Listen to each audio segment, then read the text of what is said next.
Good morning. I will now call the December 6th San Diego County Board of Supervisors Land Use meeting to order. Can you please call the roll? Thank you, Chairwoman Vargas. Supervisor Anderson. Here. Supervisor Montgomery Stepp. Here. Supervisor Desmond. Here. Vice Chair Lawson Reamer. Chairwoman Vargas. Here. Move to closed session. I'm sorry.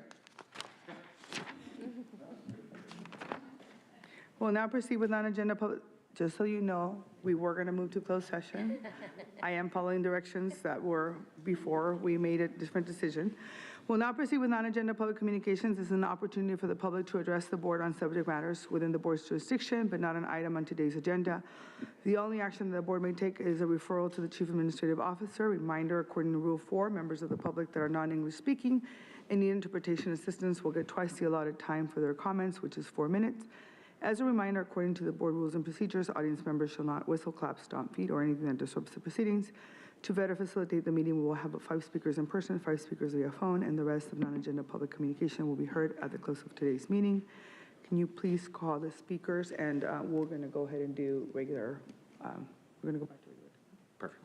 Thank you, Chairwoman Vargas. We have 20 total requests to speak matters not listed on the agenda, 6 individuals in person and 14 requesting to speak by phone. For those that have requested to speak via phone, if you could please dial into the conference line now using those instructions that were provided to you, and we'll begin with the in-person speakers.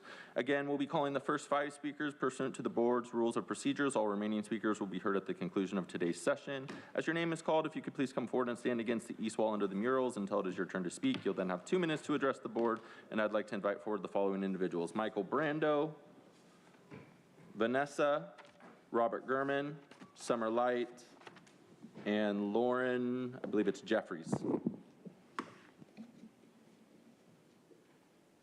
Michael, this message has 2 parts regarding allopathic medicine and the hurdles to overcoming it. Part 1 addresses why allopathic assumptions should be questioned, and that includes the topics of HIV, AIDS, virus isolation, the misidea that a germ, an invisible killer dot, causes disease, so-called infectious disease, and the lie of SARS-CoV-2, and vaccine safety. Part 2 addresses why consciousness and conscience is relevant to medicine, and that includes contrasting the ideas of physicalism, materialism, and that of quantum-based reality. And this also includes ideas of consciousness, health, and disease. What's at stake? I can't say all of this in 2 minutes, but I mentioned this yesterday. This great writer, Mark Gober, has written a book that addresses all of these issues in terms of what has happened over the last 3 years. And Jana has been here a couple of times addressing you about a group. If you need help and want support, emotional support, if you've been injured or have had loved ones injured by the COVID vaccine, email this: wecareforyou99@aol.com. It's so important to present this message because it's been my experience, lived experience, that a lot of people are suffering, and there's groups of people that like to pretend that what is happening is not happening. And the good news is people are becoming more aware and reaching out to one another. Thank you.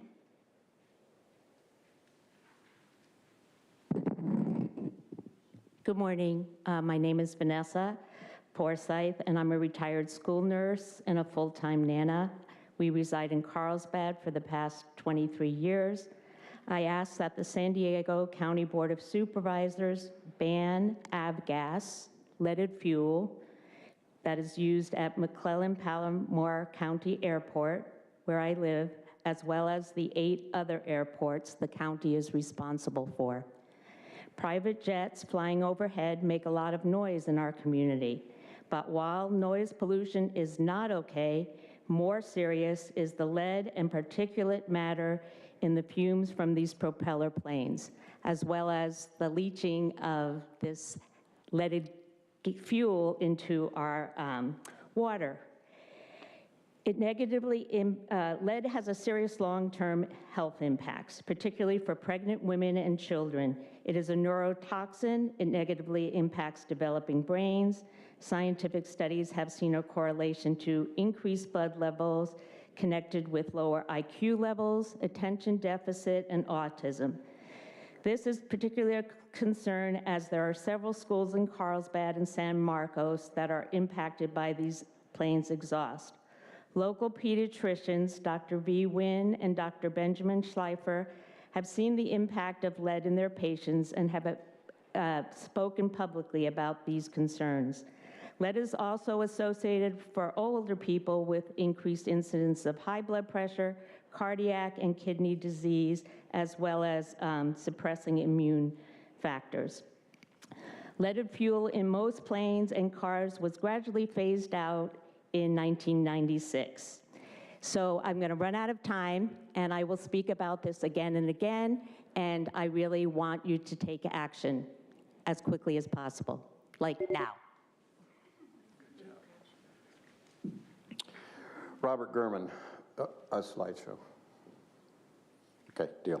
My family has owned this property for over 45 years. The only time we had aircraft on the east side of Rattlesnake Mountain was during the air shows, which were canceled by the FAA due to safety concerns. That all changed in the last 10 years.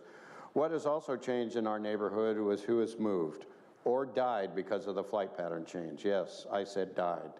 On both coasts, the harassment and bullying by pilots starts with buzzing the neighborhood. Low and loud, pilots call the buzzing. East Coast pilots bomb or mail drop with tomatoes. Remember the Inside Edition exhibit of the tomato bombing pilot I presented at the November meeting. West Coast pilots use anything and everything. Green apples, pears, tennis balls, beer cans, beer bottles that break, which cuts my dog's paws when I walk the property. Baby bottles for the crybaby, me. Knobs from the cockpit of an aircraft that came rolling down the driveway while I was watering as they were passing overhead. East Coast pilots send pictures to their targets. West Coast pilots send street-level videos of my home and property to my phone. But the bombs of choice for West Coast pilots are golf balls.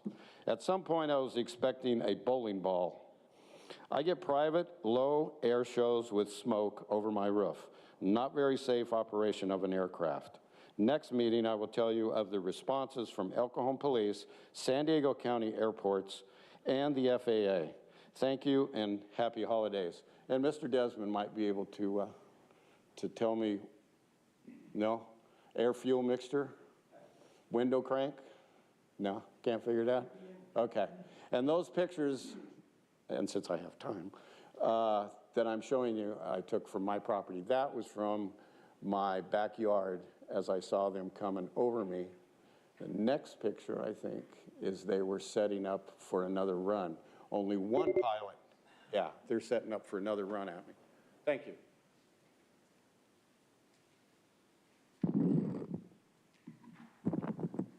Hello, my name is Summer Light. I'm here today to applaud all the people who donated millions, yes, millions of dollars to protect our open space wildlife corridors in the Elfin Forest and San Elijo Hills area. I applaud the volunteers, the runners from last Sunday, who did a run event generating thousands of dollars to donate to a conservancy that serves to protect our open space wildlife corridors. I applaud the Board of Supervisors of 2005 who voted to spend $350,000 to have the closed San Marcos landfill blend in with surrounding scenery and plant native plants to support our wildlife.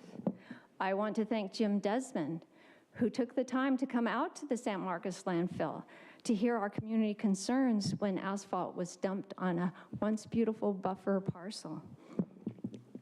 I applaud the San Elijo Hills developers who put in place a legal agreement to have this buffer and other buffer parcels be left untouched as open space wildlife corridors. We believe if enough people reach out to our supervisors, Jim Desmond and Tara Lawson-Reamer, if enough petitions are signed, if we show you the millions of dollars that have been donated by your communities to preserve wildlife corridors, you will help us. The county isn't willing to remove the asphalt. We submitted an official bid of $14,000. It isn't much money. And we're confident if you hear how important this is to us, you will get this asphalt removed and make sure that the closed San Marcos landfills stays beautiful for our communities. Thank you.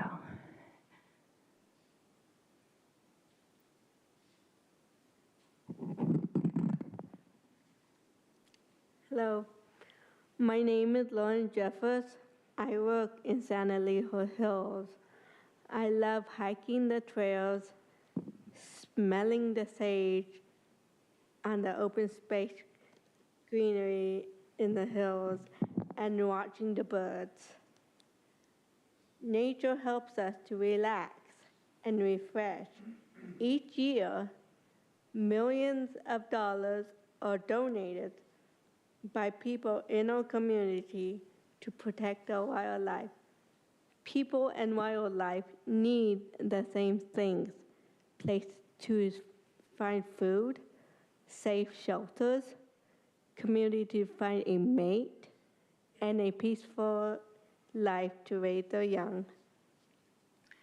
I would like to ask this board to stand behind the allocated taxpayer dollars spent to bring native plants to support our wildlife and to create a beautiful view of the closed San Marcos landfill.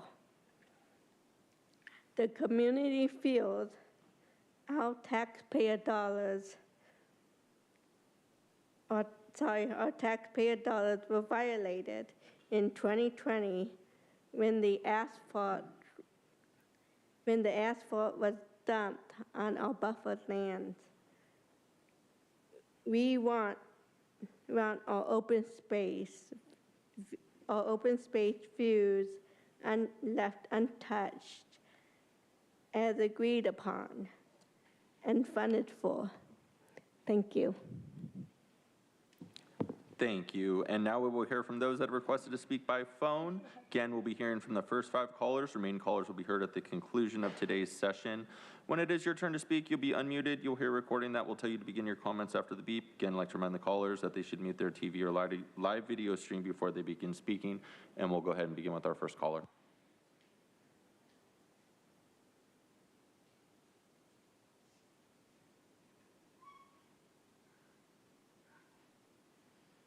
Good morning, County Board of Supervisors, and welcome, Supervisor Montgomery. My name is Suzanne Hume, and I'm the Educational Director and founder of CleanEarthForKids.org. We must protect clean air, clean water, public lands, children and families, birds, and wildlife in San Diego County. CleanEarthForKids.org supports the comments of Vanessa Forsyth to stop leaded aviation fuel. There is no safe level of lead. And please stop toxic pesticides in San Diego County parks, right-of-ways, and public lands. All children should be able to play in parks without toxic pesticides, and play on natural grass fields, not toxic synthetic turf known to contain PFAS, forever chemicals, toxic chemicals, lead, and heavy metals. And please stop leasing to West Coast tomato growers in Oceanside using toxic pesticides banned in other countries right next to where children and families live, the bike trail, and right next to Guajomie Park, San Diego County Park.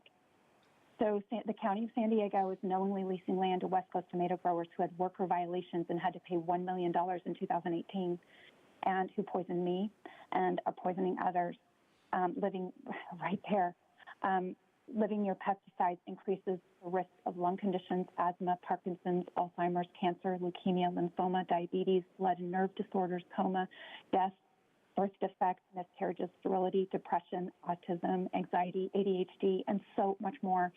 After I was poisoned, I thought I was going to die. I worked for free. I gave up my job in my home. I started Cleaners for Kids. We've asked you to take action for years, and you've done nothing. We offered to raise $75,000 to buy out the lease, but the county would rather side with polluters. This is not okay. There are other ways to go. First of all, stop leasing to West Coast tomato growers and stop allowing toxic pesticides in the parks. We have so many resources on Team 5, Stop Toxic Pesticides, and there are videos, and many other cities do not use toxic pesticides. Thank you. Your time is up. We'll go to our next speaker.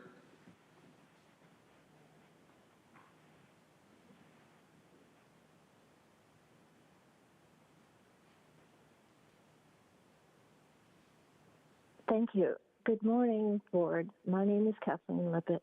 I'm a longtime advocate of protecting youth and young adults from the harms of drug abuse.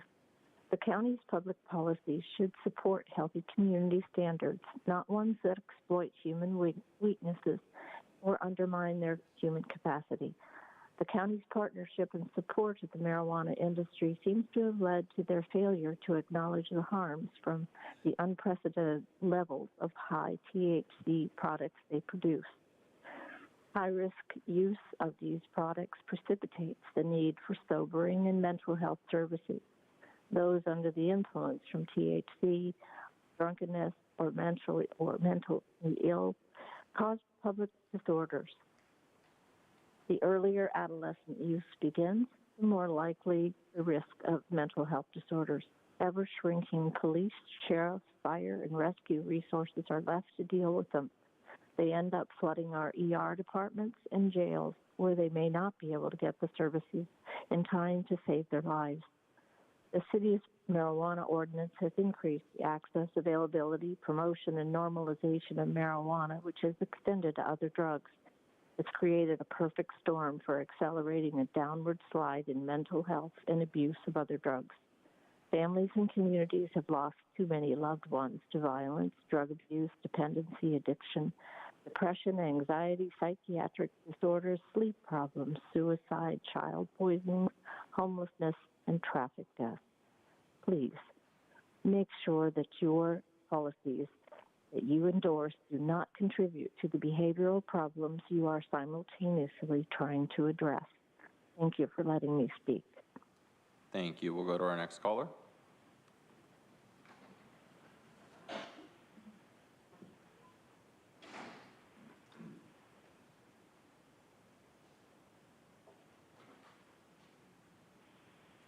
Good morning. My name is John Bodorf with CleanEarthForKids.org. Please stop all installations of synthetic turf in the county. You have the authority to stop this toxic plastic pollution. The city of Millbrae has already banned it. CleanEarthForKids.org, Surfrider, and the Sierra Club stand against synthetic turf as it is harmful to human health and the environment. Synthetic turf has been found to contain toxic and cancer-causing chemicals like PFAS. PFAS have been found in every synthetic turf field tested. PFAS are known as forever chemicals, as they are extremely strong and don't break down in the environment or in our bodies. According to CDC, EPA, and the EU Environmental Agency, PFAS are linked to low birth weight, thyroid disease, liver damage, several types of cancer, diabetes, endocrine disruption, and other serious health problems. A synthetic turf field is a massive amount of PFAS that will get into our air and water. We must not allow these fields of toxic chemicals. Synthetic turf is 40 to 70 degrees hotter than surrounding air temperatures and has burned hands and feet and melted shoes. Playing on synthetic grass can increase the chance of dehydration, heat stroke, and other heat-related illnesses. Playing on synthetic turf increases the chance of injury at all levels. Installing synthetic turf is knowingly harming our kids from PFAS and other toxic chemicals and carcinogens, along with increasing their chances of injury and heat illnesses. This is a liability issue. Installing synthetic turf is also the intentional use of microplastics, which does serious harm to the environment and human health. Synthetic turf is not recycled. Reuse is not recycling. Burning is not recycling. We ask the County of San Diego to follow organic land management practices for real grass playing fields. The county can apply for free workshops for staff training with Chip Osborne, one of the leaders in the field. You can watch his video, Pesticide-Free Parks, on our CleanUpForKids.org Team 5 Stop Synthetic Turf page, along with videos and resources created by our youth, interns, and volunteers. San Diego should have real grass for their children to play on. Please stop the toxic plastic pollution. Stop synthetic turf. Thank you. Your time is up. We'll go to our next speaker.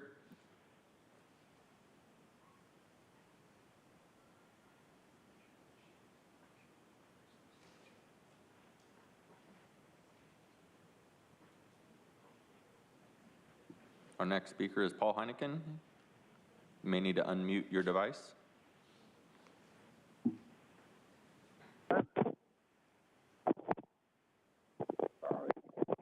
All about the Declaration of Independence says that King George has erected a multitude of new offices and sent hither swarms of officers to harass our people, eat out their substance. Does this sound like the Board of Supervisors? Many of its actions are more focused on creating a new bureaucracy to investigate, report, and then handle a pressing issue, while the problem grows worse. In other words, waste our money to investigate an existing problem which we usually have a handle on and are usually fixing already, and then delay fixing it until the report's out, and then again until the board can approve action. And when the people are consulted, their voices are rarely heard. Often their opinions are limited to check the box or answers to issues that are already chosen. And of course, the problems just keep getting worse. While what worked in the past is often rejected by politicians or others who want to make their mark on society. So the lead in our fuels accumulate, as do the poisons in our air and water. The homeless problem keeps getting worse. More people can't afford to live in their homes or afford the basics. We pay for good government and find a lot of deferral and delay until they can take credit for whatever partial solution they have come up with. So, happy holidays, but please stop feeding the bureaucrats. Thank you. Thank you. We'll go to our next speaker.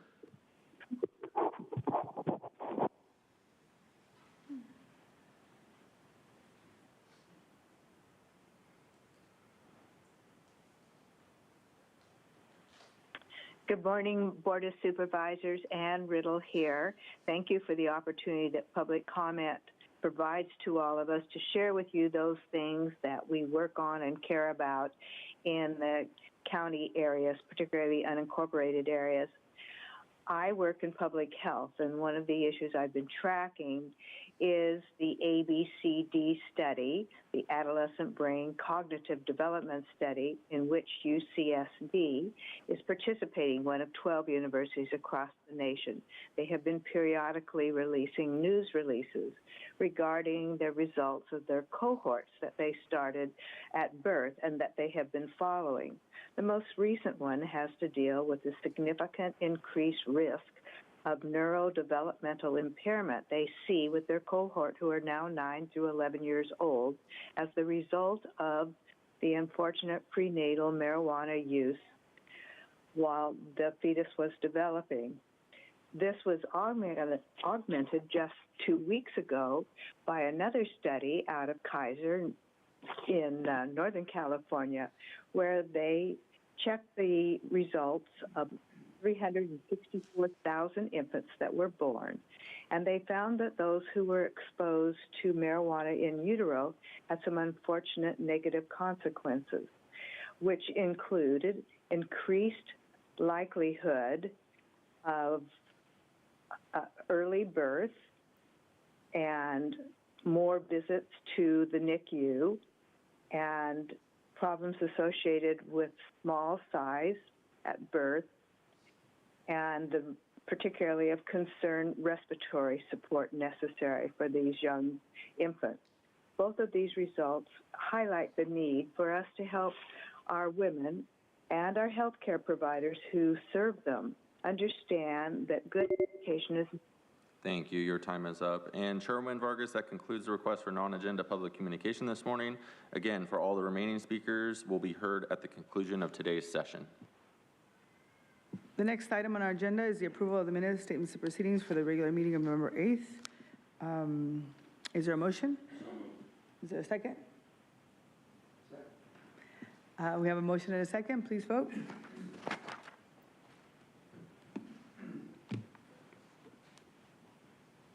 And Chairwoman Vargas, that motion passes unanimously with all supervisors who are present and voting aye.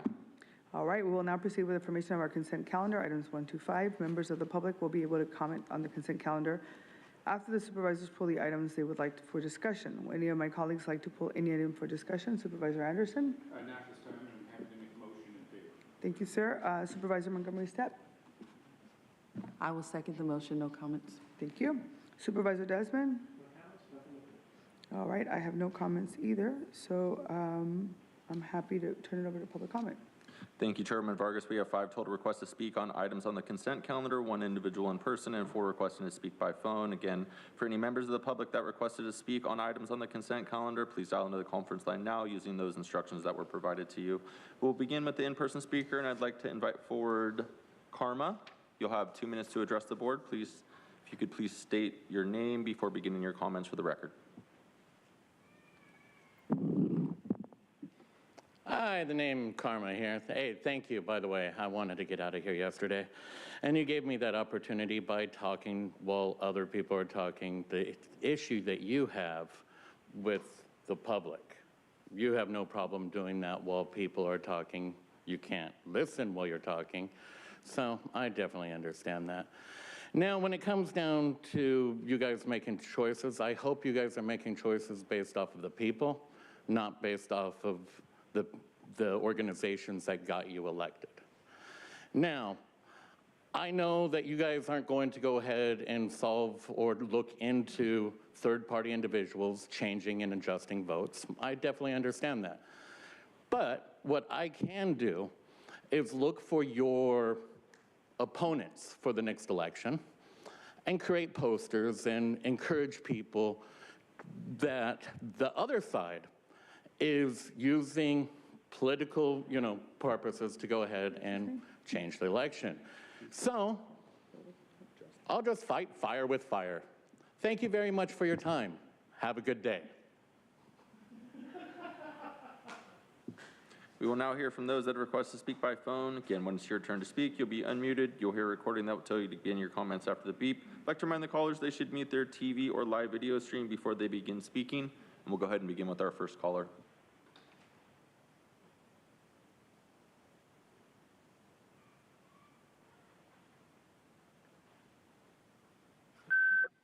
Swallow. So I'm totally with everyone. This county does things here to be federally compliant. They don't care about the health of the people, physical or mental. The county's supposed to raise our land with Roundup. Listen to the people, Nora. The people care. Great meeting yesterday. It would have went a lot smoother if you hadn't shown up. Honestly, you're such a buzzkill, I swear. The way you treat the members, your colleagues, the supervisors there, the people at Sandag, the concerned citizens of the county, you're such a bully, honestly. Yeah, I guess I'd be mean too if nobody knew who I was. Yes, I'm not going to wait till the end of the meeting to say what I want to say. What else do I have to say? Just wanted to thank everybody who showed up yesterday. That was really great. Aside from being bullied by our county chair, don't let that discourage you from coming in and being engaged and voicing what is important. And we have to take care of one another. So Consuelo, I'm just going to remind you to please stay on topic. The consent items are items number 1 to 5. And so this is your first reminder. Okay, thank you. Yesterday was another reminder for how unnecessary government is. All the going back and forth, accomplishing nothing. We're reminded about the ones pulling the strings. So much could be accomplished, but you all are too stuck in trying to have this system work, a system that was designed not to work. The proof is when programs that do actually work are successful. Thank you. Your time is up. We'll go to our next speaker.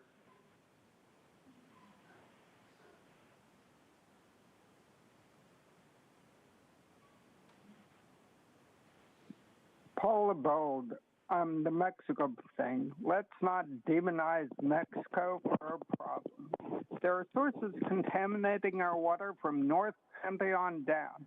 A few places in Oceanside and Carlsbad, San Leo Lagoon, Mission Bay, San Diego Rivermouth, La Jolla Cove, and Kids Pool, Coronado, Chula Vista, Imperial Beach, and a major sewer plant in the U.S. on the Tijuana River. Perhaps this even includes recent sewage smells in the lakeside thought to be water flowing from El Capitan Reservoir.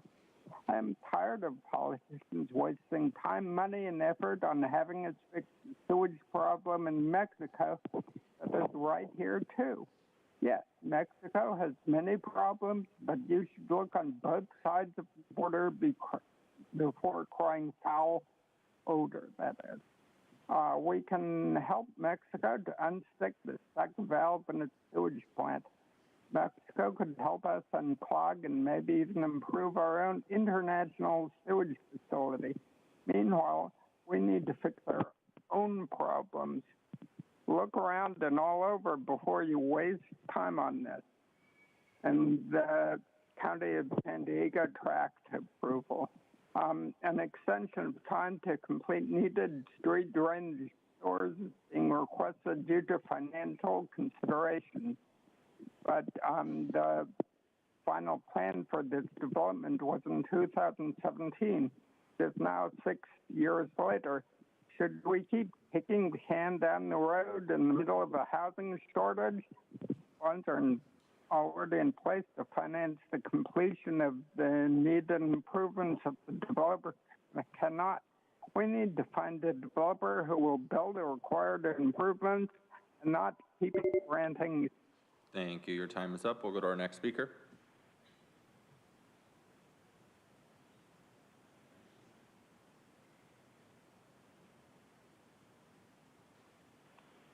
Hey, good morning, everybody. It's Truth. I think first question I have about all items is, don't most items on most agendas count as kicking the can down the road? I'm pretty sure. Item 1, I support micro-enterprise home kitchen operations if they're free to open. Health inspections should either be a minimal charge or a waived fee. And I urge similar financial waivers for restaurants and food trucks so more people can earn more money and also eat good food at a low price, because more competition means lower prices. I don't support government limiting anyone's business by the number of meals that can be prepared and sold, the type of food allowed, the number of employees, or profits, which is what this consists of.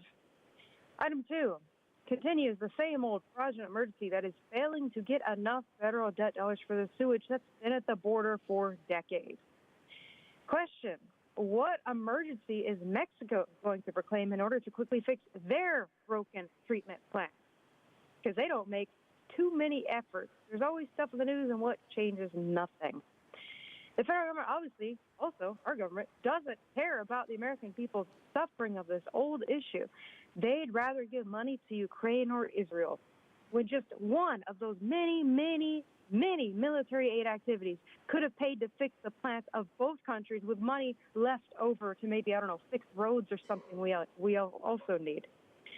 Item 3 is increasing securities for bonds by $1,000 each, just about, delaying a bunch of improvements for Creekside at Village Walk in Ramona by another 2 years, blaming high construction costs.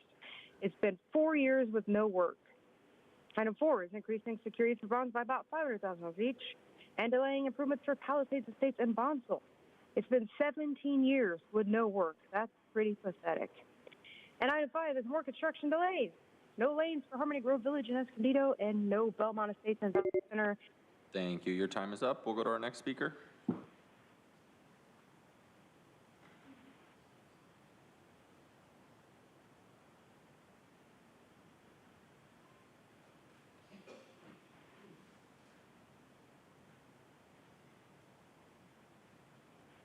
Good morning. Did you guys sleep well? I feel like Terminator Tara looked yesterday. And you know what? In fact, she was trending on Twitter. How cool is that? Yeah. So you guys, this is all a bunch of your, tyranny just raining down on the people, because it's like you act like you're going to allow these people to, have these kitchens and cook food, but then you're going to determine what that is and how much money they can make. And you're like, you know what? I'm going to allow you to make this much money. And you know what? You can clap, because I am so happy about that. Thank you so much. It's so ridiculous, because you sit there and you act like you're doing stuff when in reality all these are constructs built up to make sure that people can't do anything. And, TJ, it's like, of course, Nora, why would we want to? You were just talking about this yesterday. It's like you want this mega region, right? And, the commerce, it's like, what, $50 billion a year? Of course you guys do not. You love money so much. So why would you do anything that would go to Mexico and say, hey, could you take care of this? That would be ridiculous. Yes, rub your head. But, you know, it's just, but I thought actually what we could do, we should be using that sewer to give back to the people because you're kind of wasting it. It's like, we do it here, you might as well do that. It'll be a better, you know, different flavor and stuff like that. And you can make some more money off of it, and you can just call it Pure TJ San Diego Water. And then, yeah, just all your extensions. It's like, I don't know if partially this is the developers or it's just you guys keeping all of these projects from moving forward, because it's like it shouldn't take, you know, a couple of decades and more extensions to get stuff done. But that's how everything works in this county. And it's so great. I mean, because literally you guys are doing exactly what you're supposed to do. I mean, so it's funny when people are like, I can't believe they're doing that. It's like, why? They're actually being paid to do it. That is, you know, their puppets, their handlers are telling them exactly what they need to do. And they are very, very obedient. That's why they want us to be obedient too. But we should never be obedient. Thank you. Your time is up. And Chairwoman Vargas, that concludes public comment on the items on the consent calendar. Thank you. So we have a motion and a second, and no additional discussion. Please vote.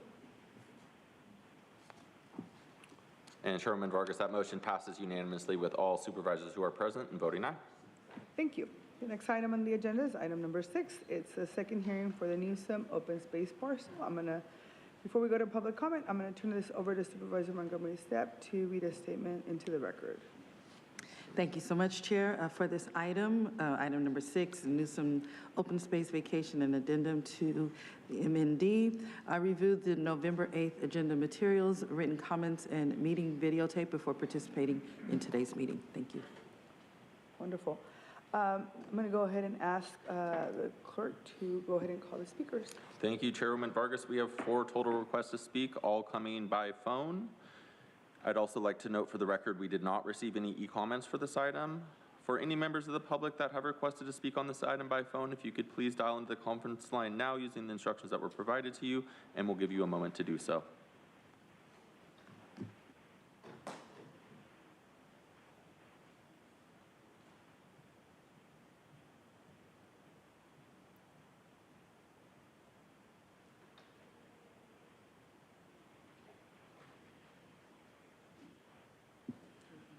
We will now hear from those that have requested to speak by phone. Again, when it's your turn to speak, if you will be unmuted and you will hear a recording that will tell you to begin your comments after the beep. I'd like to remind the callers again that they should mute their TV or live video stream before beginning to speak, and we'll go ahead and begin with our first caller.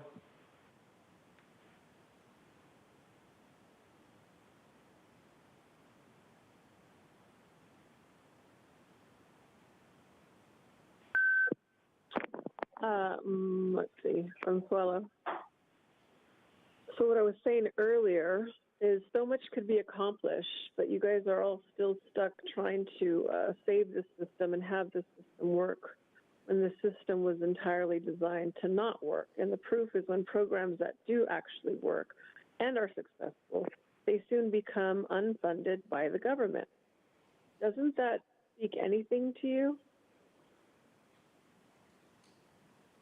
Doesn't it? I mean, honestly, like, you guys are kind of up there thinking you're doing things, but you're not doing anything for the people who are asking you. Like, all these callers for non-agenda, they were asking you, please, attention to this, attention to that. We don't want to be sick. I just can't believe people are begging you guys. It's time we take things into our own hands. It's way beyond time. And it's just so sad. It's really, really sad.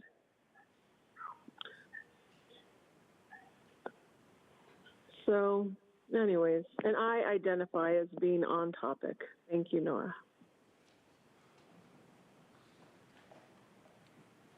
Thank you. We'll go to our next caller.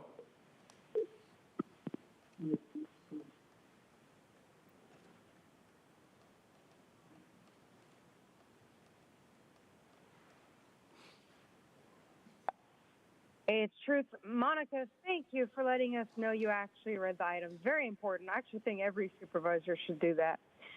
Tom Newsom shelling out over $16,000 for vacation of some of his own private property in Julian that government is for some reason approving easements for, which means it actually owns the land, not him.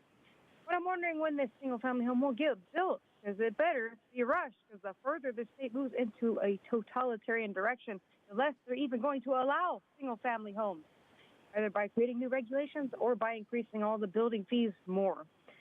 I still find it incredible that the open space easement was approved over a planned septic system area, and wonder how the county let that oversight slip through the cracks. Much like the boulders in the rest of Tom's land, this error created boulders in Tom's life. So I feel like he should have received a discount on the vacation fees for that clerical error. It's baffling that he had to go through extra processes to install baffles on his property. I'm in support of remedying what sounds like a county mistake, especially since the septic system can't be installed anywhere else on the parcel. Now, Tom basically has to pay government to do its job at the highest rate possible. However, I'm against the concept of a government-dictated, mitigated, negative declaration that demands restricted property use and certain levels of open space. It's actually inequitably hypocritical when we have these ugly infill, sustainable slate gray stack and pack prison block housing projects popping up like weeds, smashed behind businesses with zero individual open space. But it's always the bad things that the state turns a blind eye to. Anyway, I approve of this, and good luck to Tom building a real house, a single-family home. Those need to be celebrated. And we need to never forget they're a representation of generational wealth and the American dream, which will never die no matter what the bad people in this state keep passing. People aren't going to give up. They will build without. Thank you. We'll go to our next speaker.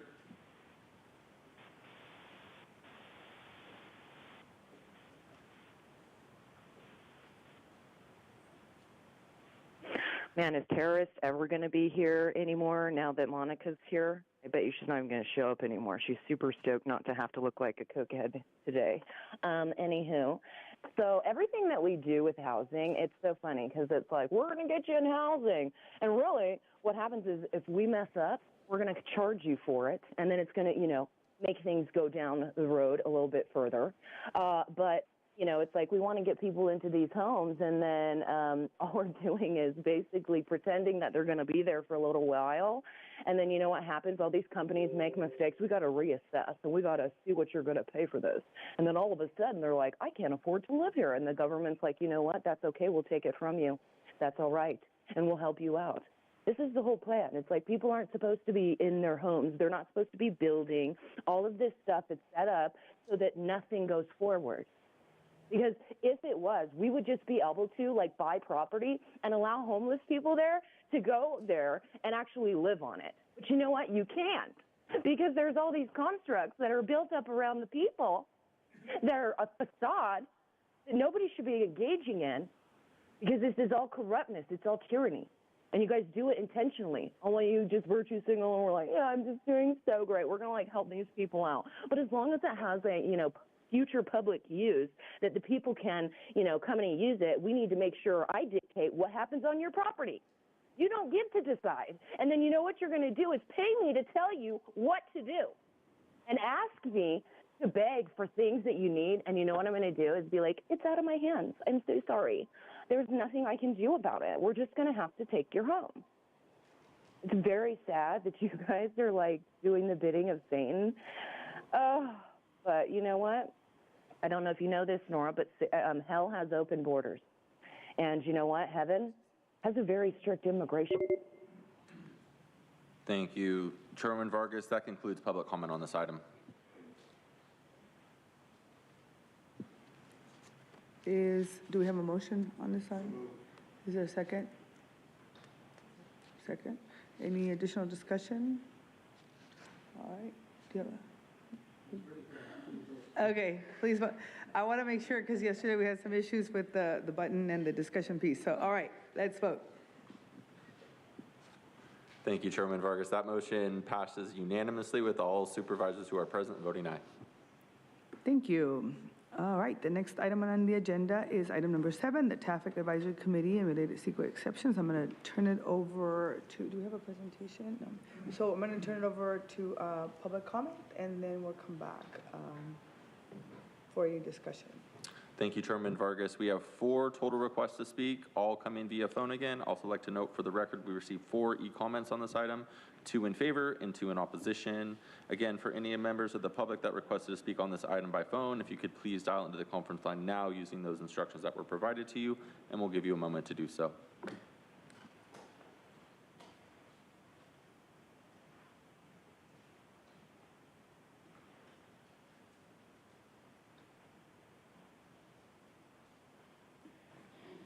We will now hear from those that have requested to speak by phone. Again, when it's your turn to speak, you'll be unmuted. You will hear a recording that will tell you to begin your comments after the beep. Again, I'd like to remind the callers they should mute their TV or live video stream before they begin speaking, and we'll begin with our first caller.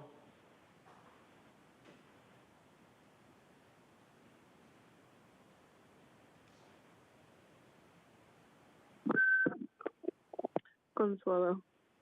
I think my sister who called in before she was cut off at the end, I think she wanted to say that hell has open borders and heaven has a strict immigration policy.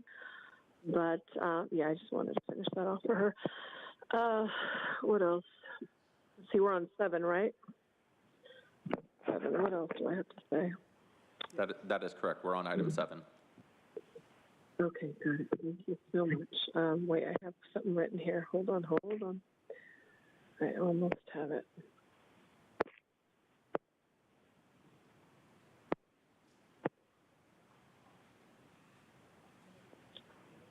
Let's see. Oh, shoot, I didn't write anything for 7. I'll just call back for the next one. Thank you.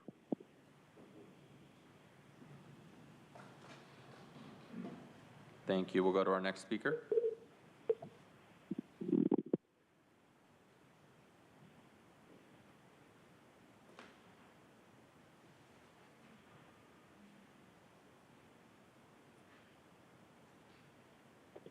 Thanks, sis. Anywho, Traffic Advisory Committee. This is a good one. You know, it's like, lowering speeds. I feel like we're not doing that fast enough. And I mean, thank God that what's happening with these laws is that they have a new kill switch that's going to be in the cars in 2026. So it's like, if you don't want people going anywhere, you could probably even determine the speed. That's what we should do. Maybe you should send the legislators to Washington and see if you can just like determine the speed, which I'm sure just geofence, right? It's like the scooters that we do that with. And so like right when you get to a certain area, just like have it slam on its brakes, right? I mean, it could be kind of like a ride for people. It might be kind of fun. But, it's like, I feel like these speeds are too fast. I think we need to go to like a walking speed. That's really going to de-incentivize people from walking. And then if we could bring in those low emission zones like they have in the UK and other areas, and just start charging. I mean, we already have the LPR, right? Like the surveillance going on. I mean, and it's pretty much like China almost. I mean, we could start even if it's like somebody crosses the street or even just sneezes wrong, you can just like, add carbon credit, like actually take away their carbon credit. So it's like they've used more of them, right? And what else can we do? It's like, I feel like you guys tend to be, traveling a lot with your jets and whatnot. So I don't know if, you can give us some of those carbon credits that you're wasting so that we can have like a little bit more just to kind of, ease the tension going on. Because I do have a lot of flatulence. I don't know if you heard that yesterday. Those sounded like boat horns, but they were not. And so my carbon credit score is just really suffering right now. And I could use those, Nora. So maybe you don't need to go to the UN anymore like Kenya, I don't know, but I just feel like we could do better. This just isn't moving into the 15-minute city quick enough. So, I think we need to do geofencing, and, those kill switches need to come immediately. Thank you. Your time is up. We'll go to our next speaker.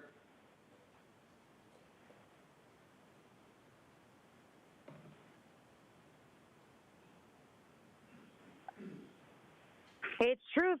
First off, this is weird that the Traffic Advisory Committee wants you all to approve their recommendations from all the way back in July. Kind of late. But they want an always stop sign at Rios Canyon Road and Calle Ernesto and Glenville and a reduced speed limit on Pepper Tree Lane and Calavo Road in Fallbrook. I doubt these communities even know about these proposed changes, kind of like the last time. Eventually, I'm going to bring my stop sign for the Traffic Advisory Committee. I'm going to bring my own homemade stop sign. It's going to be great. And Monica, it also very much applies to MTS too, and Nora and Joel, also to Sandag. Stop sign. It's pretty much for the same reasons as for tax. We have a committee that fails to collect or use public input to guide their decisions. So basically, what they approve are dictates by a handful of people. And are there any studies produced by TAC showing that all these speed limit reductions, which have totaled at least 10 this year, have they resulted in fewer fatalities? Or is it just like in San Francisco, where the 20 miles per hour signs everywhere with no left turns have achieved absolutely nothing but an illusion of safety? Monica, at MTS, you know we call that a perception of safety because nothing's real, but everyone's just expected to buy it and be quiet. But as with Sandag, the only point of the speed limit reduction specifically is to de-incentivize driving. And that includes by implementing measures that the U.S. Department of Transportation has called complete streets, which create what amounts to obstacle courses for drivers to traverse and become frustrated by, such as bulb-out curbs, sustainable sign green bike lanes, angled parking, extra crosswalks, narrow car lanes, paid parking, and less car lanes. So I can't support anything that is solely implementing this overall anti-car and anti-freedom of mobility agenda.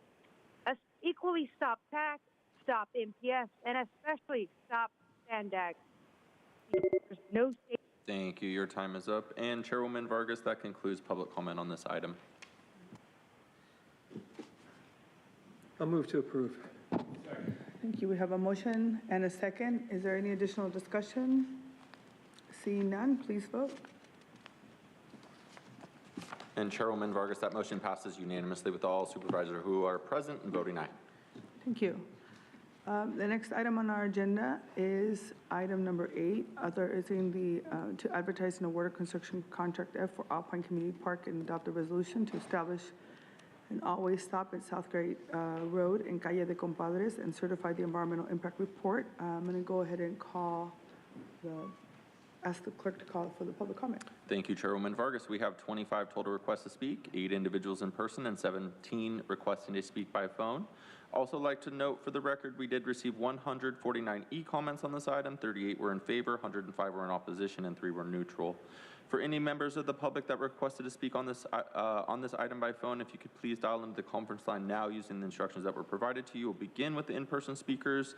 Those speakers that are in favor, as your name is called, if you could please come forward and stand against the east wall under the murals until it is your turn to speak. I'd like to invite forward the following individuals: Travis Lyon, George Barnett, Susie Murphy, James Gilbert.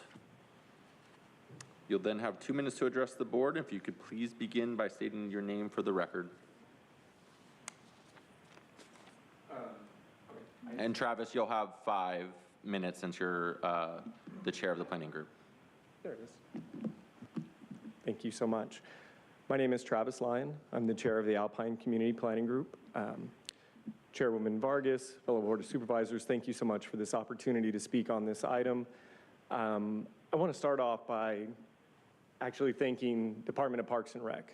Not only have you worked for decades with the community, myself and my predecessors and other stakeholders in finding a suitable site and bringing this park to fruition, I think you've done a tremendous job at designing a project that includes all the amenities that we've heard from various groups within our community that they desire. I don't have enough time to go through. I could talk about each of the individuals. I chaired planning groups and heard from people who are very in support of dog parks. Unleashed Dog Parks has been a huge, something that's been advocated for. I could talk about Coach Smith, Coach Benson, Coach Churchill, myself, all who are really excited about a new baseball field on site. I could talk about pickleball, but nobody needs to talk about pickleball. Everybody loves it, right? My mom, my kids. But every component of this site has had various groups come forth and say, this is what's been lacking. This is something that we want to see in our community. And not every one of them agree on every component of it. Personally, I grew up out in the country and didn't know how to skateboard, don't know how to rollerblade. I don't really think anything's great about a skate park until I showed it to my kids. and my 12-year-olds, that was the one component that they zeroed in on and said, man, that's going to be exciting. And we've heard from parents over and over again about the skate park. The bike park is another one that has the same level of enthusiasm. And the big component, what I look at it and I see is the grass areas, the open expanse. Multi-purpose fields are what I think about when I think about a park. Whether it's Balboa Park, it's a park in downtown Coronado, or Kennedy Park in El Cajon. Grass areas that could be used for community events. I know the Parks Department has already come out and did an event that was well attended by students and kids called Hocktober. They're talking about movies in the park in the night. I think that's what I think about as a park. It's a gathering area. It's multi-use. Might be lined up on Saturday mornings for soccer, but also the place where you think of to go enjoy the afternoon, throw a frisbee, read a book, have a picnic. So the next slide I'd like to go to is just to discuss a little bit about project siting. I really appreciate the work. I know how much work's gone in to siting this location of this project and working with U.S. Department of Fish and Wildlife and the California Department of Fish and Wildlife in siting the actual active park on the far edge of the property and away from Wrights Field, which is an ecological preserve. The county purchased 98 acres and is basically taking about 75% of that and putting that into preserve. I think that's important in expressing, or at least representing the advocates who say they'd like to see this all stay natural. 75% of it is. And for somebody who is a steward of Wrights Field, and I live right across the street from this project, the idea that this option, what ended up happening with this 100 acres, I can't imagine a better result for Wrights Field in protecting it, in preserving it, in ensuring it's not developed in some other way. If we could go to the next slide. The other one I wanted to at least address was the location of this project and how it relates to our community.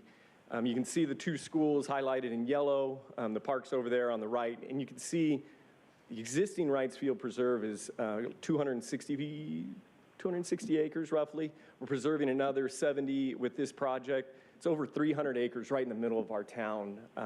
That's unique, that's awesome, and I'm really excited about it. It's also located in an area, Alpine's geography has presented challenges to find a site like this, but it's a site that's near our village core, near a lot of housing, accessed by an existing network of trails, and I'm really excited and hopeful that the county will continue to improve trails and sidewalk access to the park. We presented another project the planning group has called the Alpine Loop that would finish off like a 6-mile loop, and 4 of the miles are done. This will be completing a big portion of it, so we can go to the next slide. The last thing I'd like to say is this has received a ton of support in our community. The school district, the Viejas Band of Kumeyaay Indians, the Chamber of Commerce, Alpine Education Foundation, and AYSO. I trust you won't let another generation of kids go without proper parkland in Alpine. Thank you.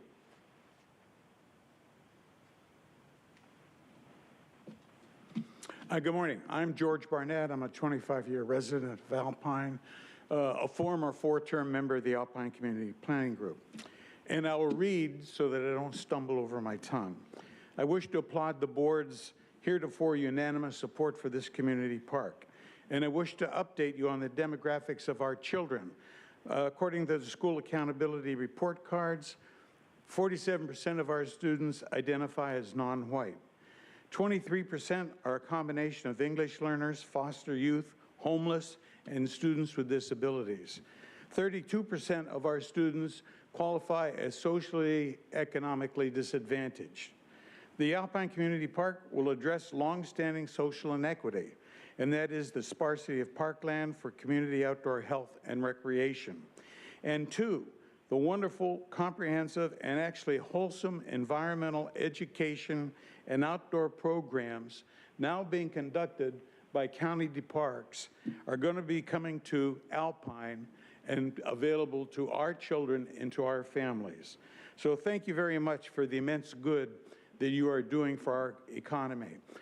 In the last few seconds, when you get old, you earn the right to be cranky. And I'm cranky about how the public treats you, this morning especially. You are honorable people, you work hard for us, and you deserve the right to be properly addressed as the honorable supervisor. Thank you.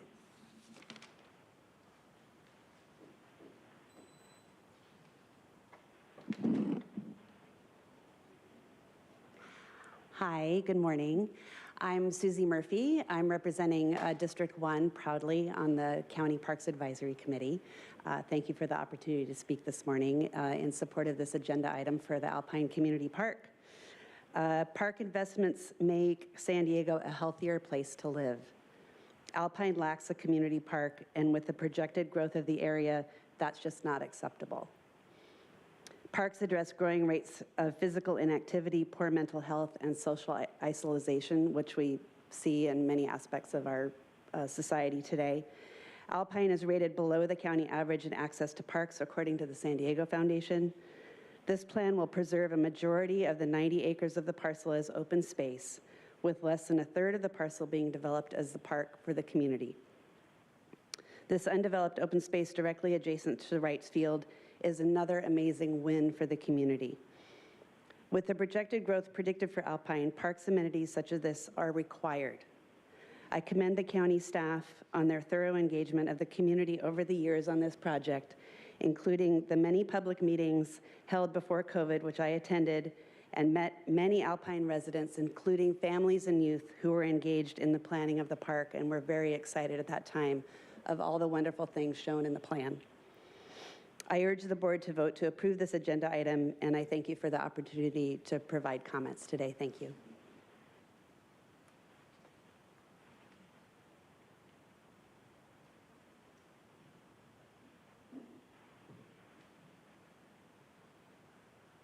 Hi, my name's Jim Gilbert. Actually, I don't live in San Diego. I live in San Clemente on the border. I come down. Sorry to interrupt you. What's your name?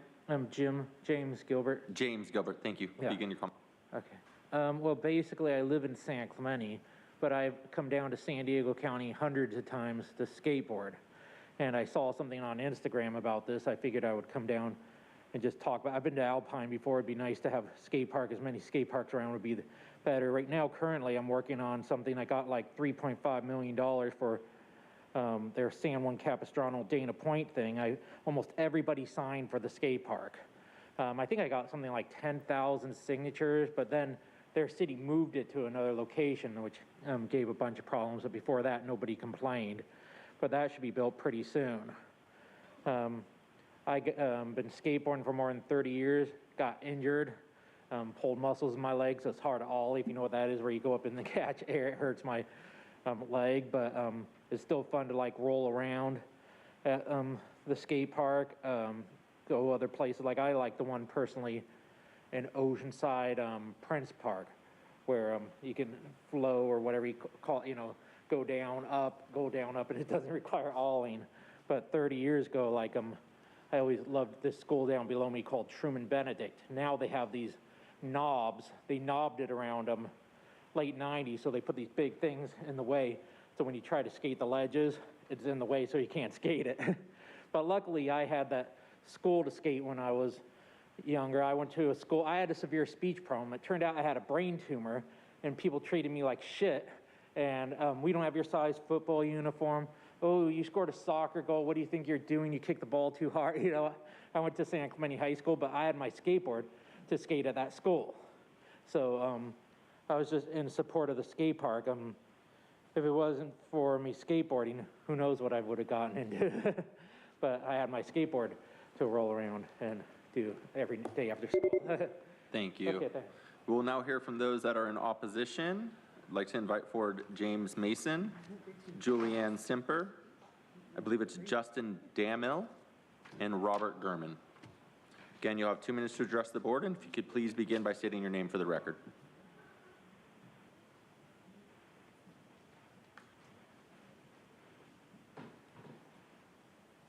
Thank you. I appreciate the opportunity to speak. My name is James Mason, and I'm a greater than 30-year resident of the town of Alpine.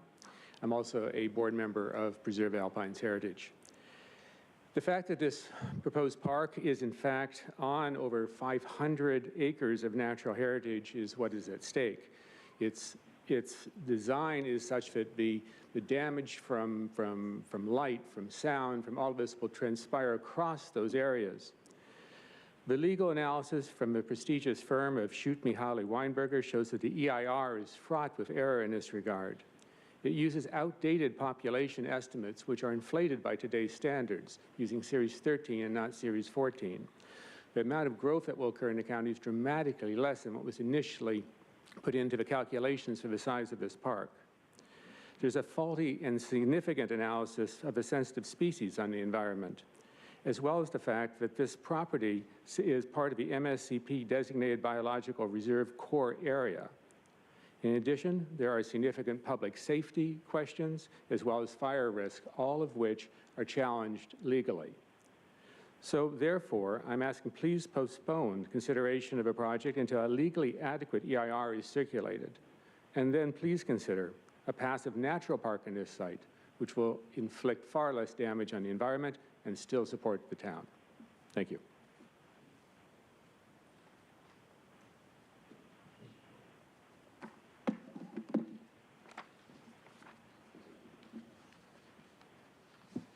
You can go ahead and begin your comments. Okay, I do have some support materials. We were told we had to bring handouts, so I wanted to make sure y'all have that.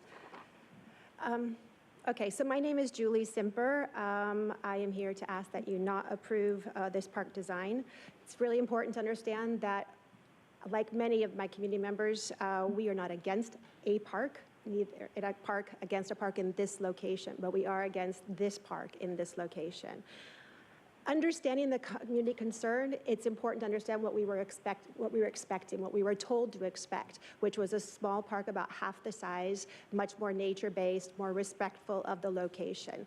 And heard by a fellow community member, Mr. Lyons, expressed that there was input on all the different aspects of this 25-acre park. That's true. And all those elements got put into place.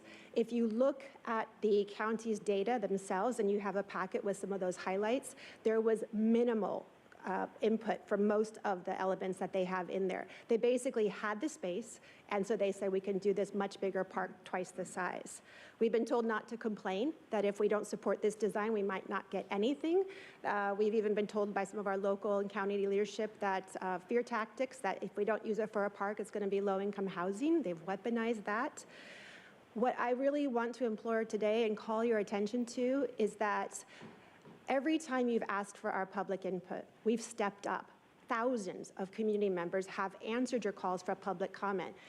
And we have organized as just a community against large organizations like the county, associations, and yet every single time, it's at least 2/3 of the community that comes back and says, we are concerned by this design, this is not what we want. So my question to you and what we are asking of you is, doesn't that count for something? Shouldn't that be also taken into effect? Can't we do better than this? Can't we design a park that can unite the community versus dividing it via litigation and continued discord? Thank you.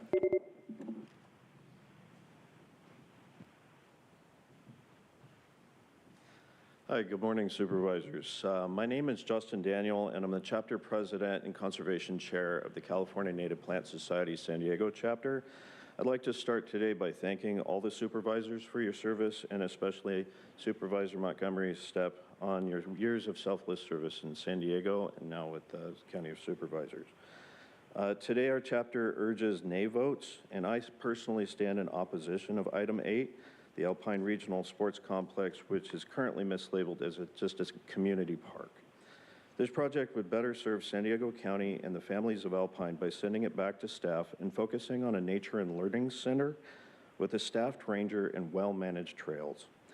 On CEQA, this project fails outright or is insufficient in so many ways, especially on climate resiliency issues like greenhouse gases, biological issues, wildfire, in addition to many others. The County Parks Department has repeatedly rushed and reduced the public process and waived off critical comments with insufficient mitigation measures. The damage to the shrinking native grasslands in our county that support endangered species like San Diego thornmint are unmitigatable with this design. Every previous attempt to develop Wrights Field has failed in part because of this. This project assumes a grassland restoration is simple, and a particularly insulted a restoration goal is for more non-native grassland. Please vote nay, and revise in line with the 2024 Climate Action Plan. Ideally implement the county native plant ordinance in regards to this as well. We need more alternatives, but right now, the no project alternative is the one that makes sense. Alpine does deserve parks, and it deserves playfields. It deserves accessibility, but this is not the place for that. Thank you for your time.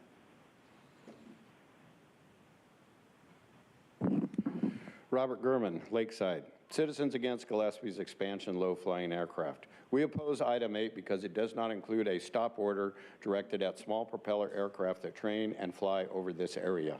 The new larger Alpine Park should have protection from training aircraft the same as the San Diego River Park and golf course in Lakeside. Simply put, a no-fly zone. There will be more birds in the air competing for the airspace over the Alpine Park's trees and landscape. I would recommend that San Diego County airports instruct aircraft to move their operations south to the Hamul area where they used to train. Supervisor Anderson should appreciate our position to move the aircraft from over his residence in Alpine to Hamul over Supervisor Jacob's ranch. Supervisor Jacob proposed the Aerotropolis plan in East County. This Aerotropolis plan brought the training aircraft over Alpine. I suggest the inventor of this business plan, should contribute to the plan by accepting the training aircraft over her large ranch. I think the saying is, you reap what you sow is appropriate here. Thank you, and happy holidays. Thank you. Thank you. We will now hear from those that have requested to speak by phone. When it is your turn to speak, you'll be unmuted. You will hear a recording that will tell you to begin your comments after the beep. I'd like to remind the callers that they should mute their TV or live video stream before they begin speaking, and we'll begin with our first caller.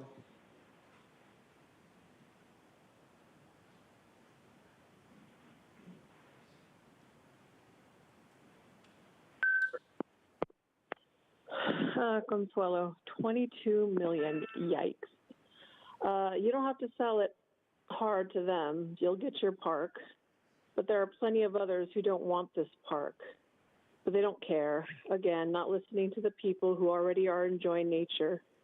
They didn't ask for the 22 million of their hard-earned money to be spent on something that will also negatively affect wildlife. No respect. How disrespectful you are to nature and the citizens of this county. All in lockstep with the UN Agenda 21. And guess what? I'm young and cranky, and I've earned it by coming to every single one of these county meetings. So get a grip, Grandpa. You're obviously not paying attention. This board chairwoman is anything but honorable. Corrupt? Yes. 100% bully. You are off topic. So just a reminder, this is your second warning because you are off topic. The item that we're talking about is specific to the Alpine Park, so feel free to make sure that you're on topic. I was on topic the whole time until I called out the truth about what you are. So again, get a grip, Grandpa, show up, pay attention to what they're doing. I'm done. We'll go to our next speaker.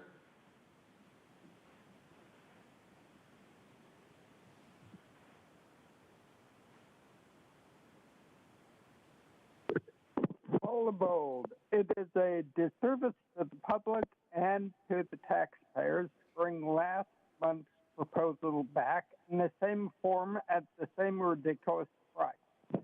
22 million is a heck of a lot for developing a community park, construction of utilities, north side development and grading, a dog park, playgrounds, picnic areas, an equestrian staging area, a community garden, skate park, sports courts, park office and restrooms, a volunteer pad and parking. And that's just for phase one. I hear the whole package will cost us over $40 million. I think that the community should develop the community garden, not the county. And a lot of residents move to Alpine for what is there already, not a park. A skate park especially, and environmental issues, they all open you up to more liability, so you better pad those reserves. A large part of the community does not want the park, so it needs to be scaled down. We should not be paying millions of dollars for something that is unwanted and is unlikely to be used as designated. And this is based on old info. I heard that the community hearings were done pre-COVID. I realize that some improvements are in order, but please reconsider, and I'm sure you can save a heck of a lot of money here. Thank you. Thank you. We'll go to our next speaker.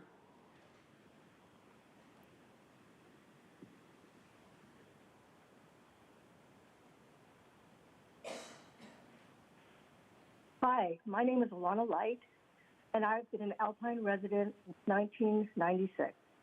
I'm calling to oppose the regional sports complex. Originally, I was excited about the prospect of a park, but I was led to believe it would be a smaller community park with nature-based activities, a small parking lot, shade areas, and a bathroom. Somehow, it grew from 10 to 12 acres to a huge cookie-cutter park that has a myriad of sports fields and courts that will be placed on environmentally sensitive grasslands. Southgrade, the road that leads to the park, is dangerous for pedestrians, cyclists, and horse riders. My husband and I actually witnessed one poor lady who was killed crossing the street while walking her dog. There are no bike lanes or walking paths along the road, and there have been many accidents along the route. There is plenty of room to expand the road, but the county does not feel it necessary. Travis Lyon's comment about, the whole Alpine loop is would be great, but it should be done prior to doing any sort of large park. I find it negligent that all they want to do to mitigate traffic is put up one stop sign and add signs that actually say cyclists can use the entire lane. I wish the county would take another look into the traffic around the proposed regional sports complex, as well as downsize the park to fit the rural environment of Alpine. In addition, I believe there are better ways to spend over $45 million of the taxpayers' money than for a complex that most likely will be underutilized and dangerous to travel to. Thank you so much for your time. Thank you. We'll go to our next caller.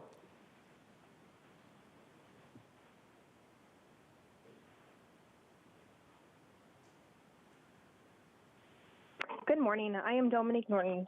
I am a longtime resident of Alpine and a board member of Preserve Alpine's Heritage. First, thank you for your public service and for representing the people of San Diego County. I urge you to disapprove the proposed sports complex in Alpine, or at a minimum delay the vote to allow your newest member and absent member adequate time to review the final EIR, along with the countless letters of opposition. The final EIR fails to adequately address the comments provided through the CEQA process. The plan is being pushed through prior to the completion of the county's climate action plan.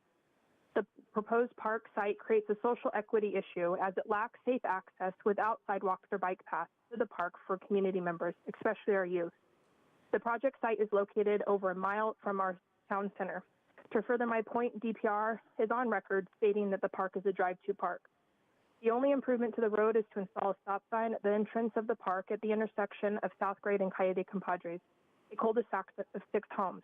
However, traffic experts analyzed this and determined it is not a safe solution. No other improvements to Alpine's existing roads or infrastructures are part of the proposed project. People have lost their lives on Southgrade Road, including directly across the street from the project's proposed main entrance.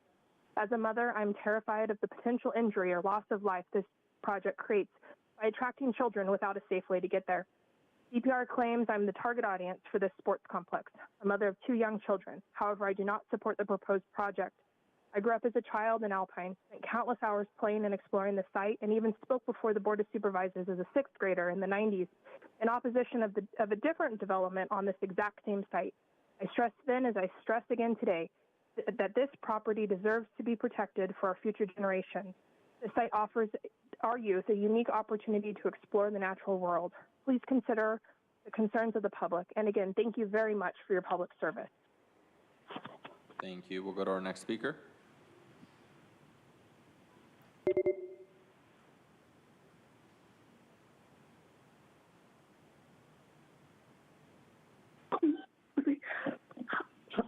Hello, this is, excuse me.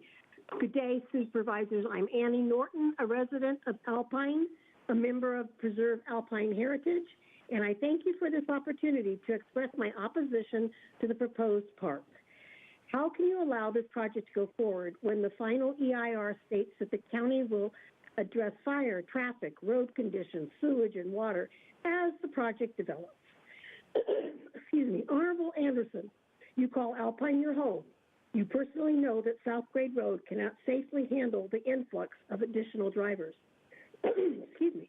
The county's response to the community safety concerns was to install, quote, bikes can use full lane, end quote, signs that only encompass South Grade Road from Tavern to Albertson.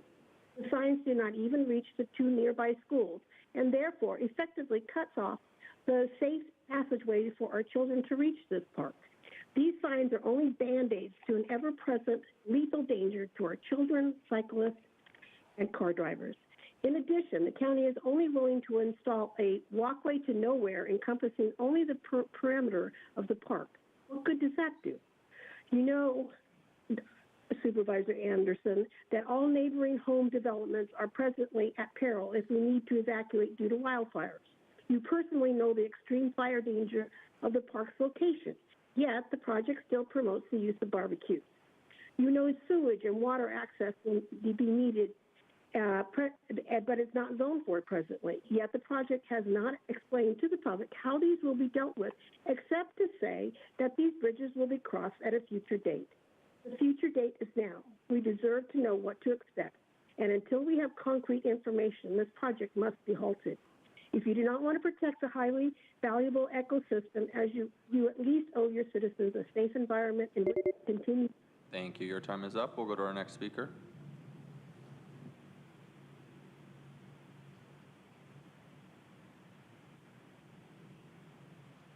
Good morning, Honorable Supervisors, and congratulations, Supervisor Monica Montgomery Stepp. Thank you for the opportunity to speak today.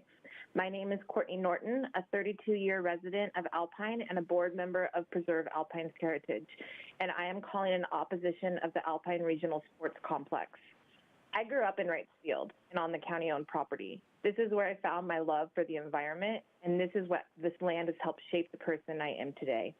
I never saw boundaries between the two properties, and neither did or do the flora and fauna.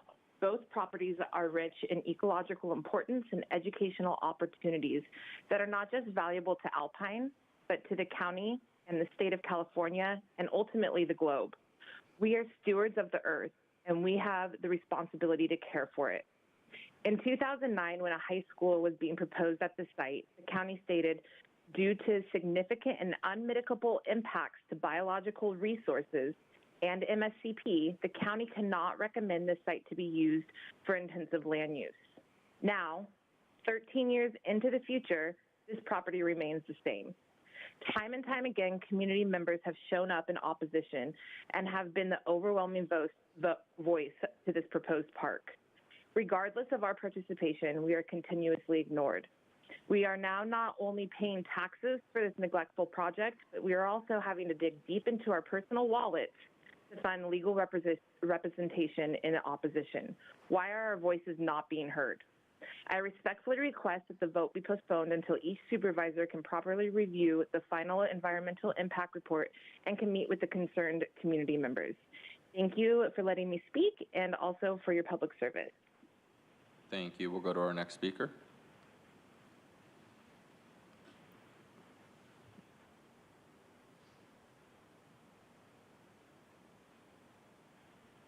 Good morning, Chair Vargas and board members. My name is Sarah Ochoa. I'm a D1 resident, love my supervisor, and I serve as a board member with the Cleveland National Forest Foundation. I appreciate the care with which you and your district staff take in serving the public. Thank you for your dedication and service, and thank you for taking the time to hear from us this morning. The Cleveland National Forest Foundation engages on land use and infrastructure issues governed by your board and SANDAG with a mission of protecting the special nature of county forest lands and generally encouraging growth in our urban areas near existing and planned infrastructure. CNFF has submitted comment letters in November and this week detailing several deficiencies with the Alpine Sports Complex EIR, and these specific and highly detailed deficiencies remain unanswered by staff. Several speakers before me made reference to some of the facts referenced in these communications. Yesterday, Supervisor Desmond made reference to the volume of litigation against the county, including a number of cases on appeal. If you move forward today in support of this proposal, there will be several unforced errors that you otherwise have the ability to address and protect the county now. The Alpine Community Plan update has been delayed, and there is no urgency to move forward ahead of that process, the outcome of which is relevant to the scale and details of the proposal before you. Given these factors, and additionally that several highly engaged community members have not been afforded opportunities to meet with our supervisors, or your staff, Vice Chair Lawson-Remer is absent, and Supervisor Montgomery Stepp and her staff will need time to absorb the information on the record. A delay is appropriate. Please direct staff to address the several significant concerns and deficiencies detailed in the record. Meet with members of Preserve Alpine's heritage. Consider a realistic project alternative in collaboration with all community members, and amend recommendations as necessary prior to bringing the Alpine Sports Complex forward for a vote. Thank you so much. And thank you. Your time is up. We'll go to our next speaker.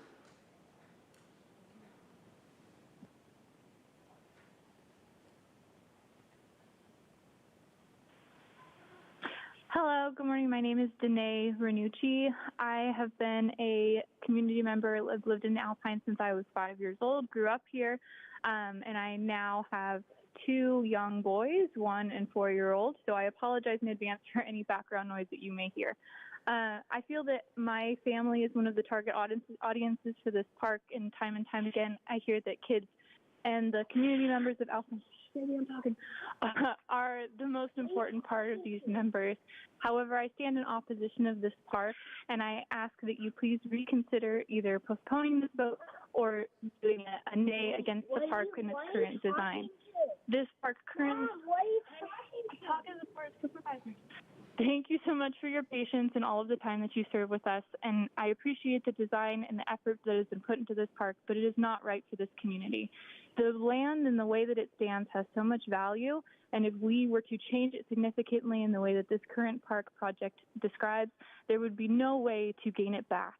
There's more value in the way that it stands than in the type of cookie cutter type park that has been proposed. And the reason that I chose to grow my family in Alpine was for the uniqueness of Wrightsfield and the surrounding areas. We have a longer commute, we have higher costs of living out here because we make these choices, and we really appreciate you listening to the community and our desires and our concerns in regards to this park. This is one of my first times working with community politics, and I'll say it's been a little bit frustrating to take the time out of a crazy schedule to show up and make my constant comments, and yet no considerations seem to have been made. So thank you all for your time. Please reconsider either postponing or voting no on this project and listening to all of our comments. Thank you and have a great day. Thank you. We'll go to our next speaker.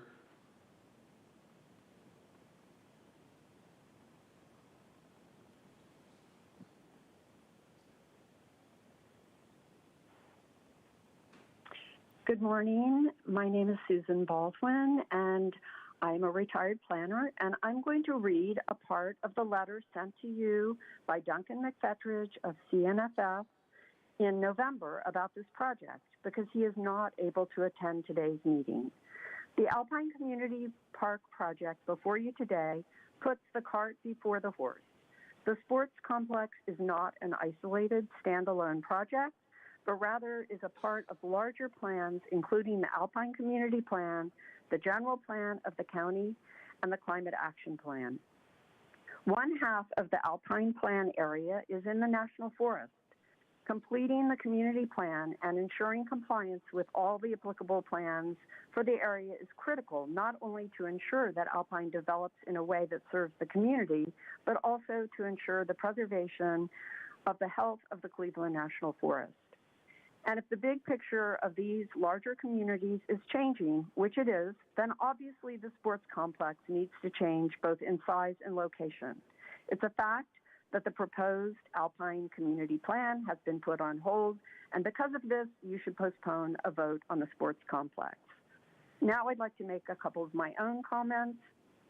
This park is over-engineered, expensive to build, $45 million in total, maintain and operate, inconsistent with the rural character of Alpine, will require complicated, costly environmental mitigation as detailed in the environmental documents, and its location adjacent to the Cleveland National Forest and Nature Preserve is inappropriate.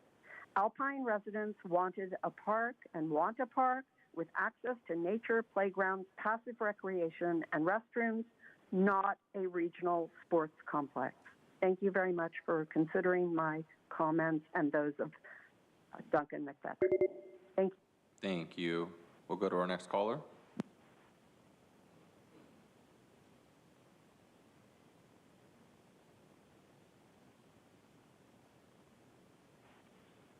Dear Honorable, all people with no titles, as no one's above another, this is truth.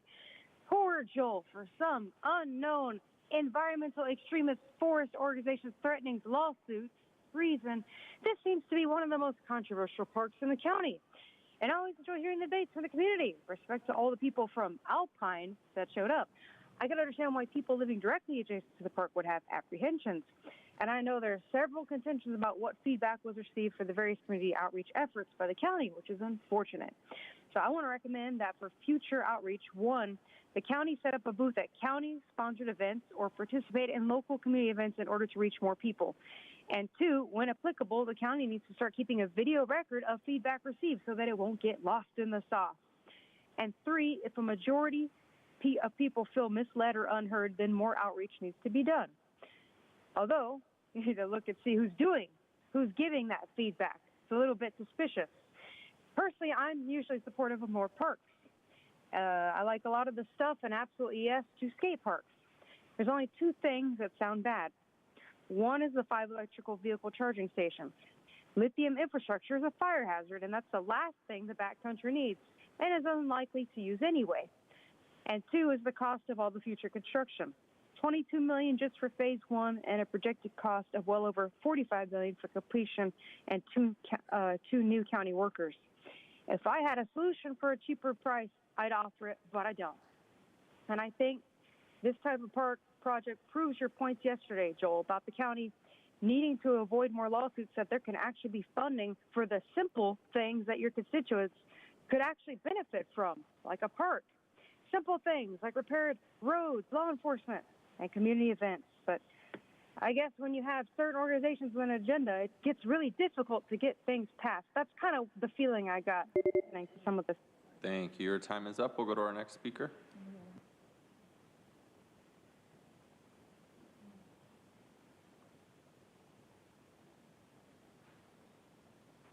When there's agenda, it doesn't matter at all what the people say. It doesn't at all. We'll throw money at them. And so this reminds me of Hukumba. When the people came down from Hukumba and said, we don't want that solar panel, field in our town.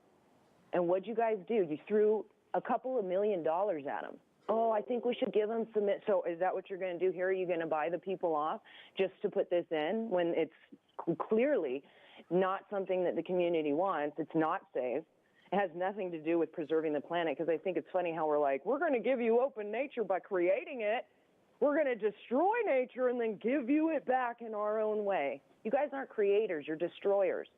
And that's what you do. And you sit here and people will come in and tell you what they do or don't want, and it really doesn't matter.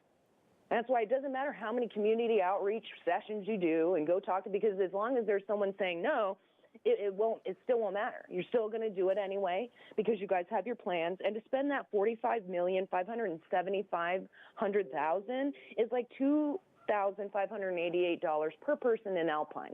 I bet you that they would probably want to have that money over this park because you're not even preserving the land. You're actually making a big monstrosity. And, of course, you have all your business people come in here and say how great it is, how high-tech it's going to be. How many people are in that community are actually going to use it? I bet you they could use almost $3,000 just to go into their pockets, as opposed to, you know, taking the land that they could use in the future and pretending you're preserving it and like creating parks. I mean, this is like a mega sports complex. I mean, you're acting like this is in the city of San Diego. So I'm just wondering, I mean, you're probably going to pass this, but if you do, you better be handing those people some money just to buy them off, because that's what you guys need to do in order to get people to just comply and capitulate and change their behaviors. And sitting there thinking that putting electric charging stations and solar is going to save greenhouse gases, the amount that they create while they're being made. Thank you. Your time is up. We'll go to our next speaker.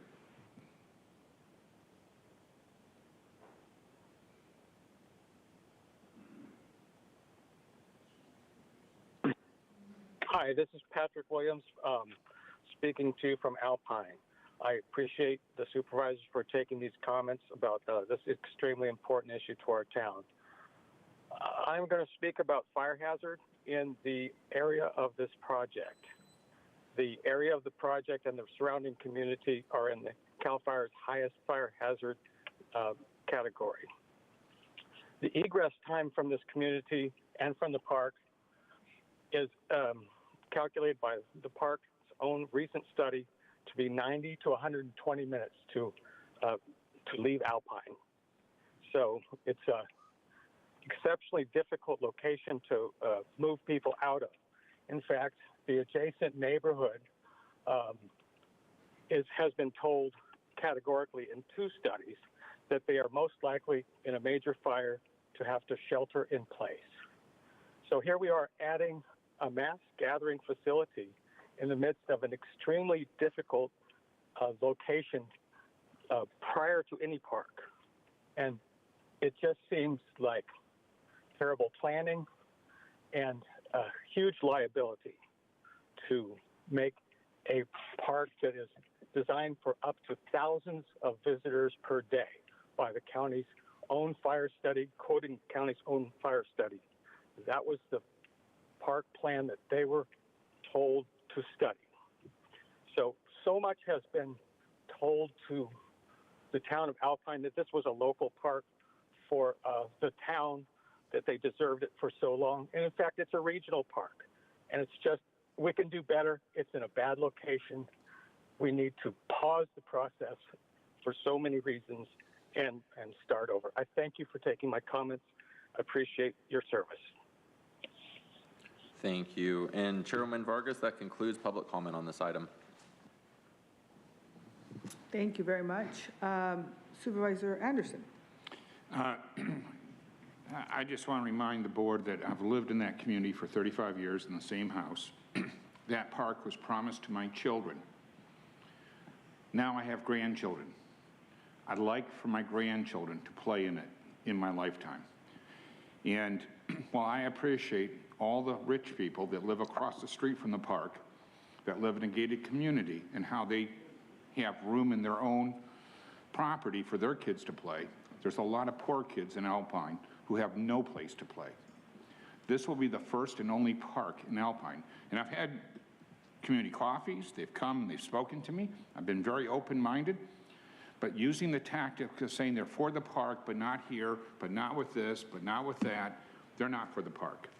They have a park, it's called their backyard. The kids living in the apartments, the kids that want to play Little League Baseball, they don't have a park. Yes, it's true, we have some schools that have some ball fields. And during COVID, for those 2 years, they had no access to any of it.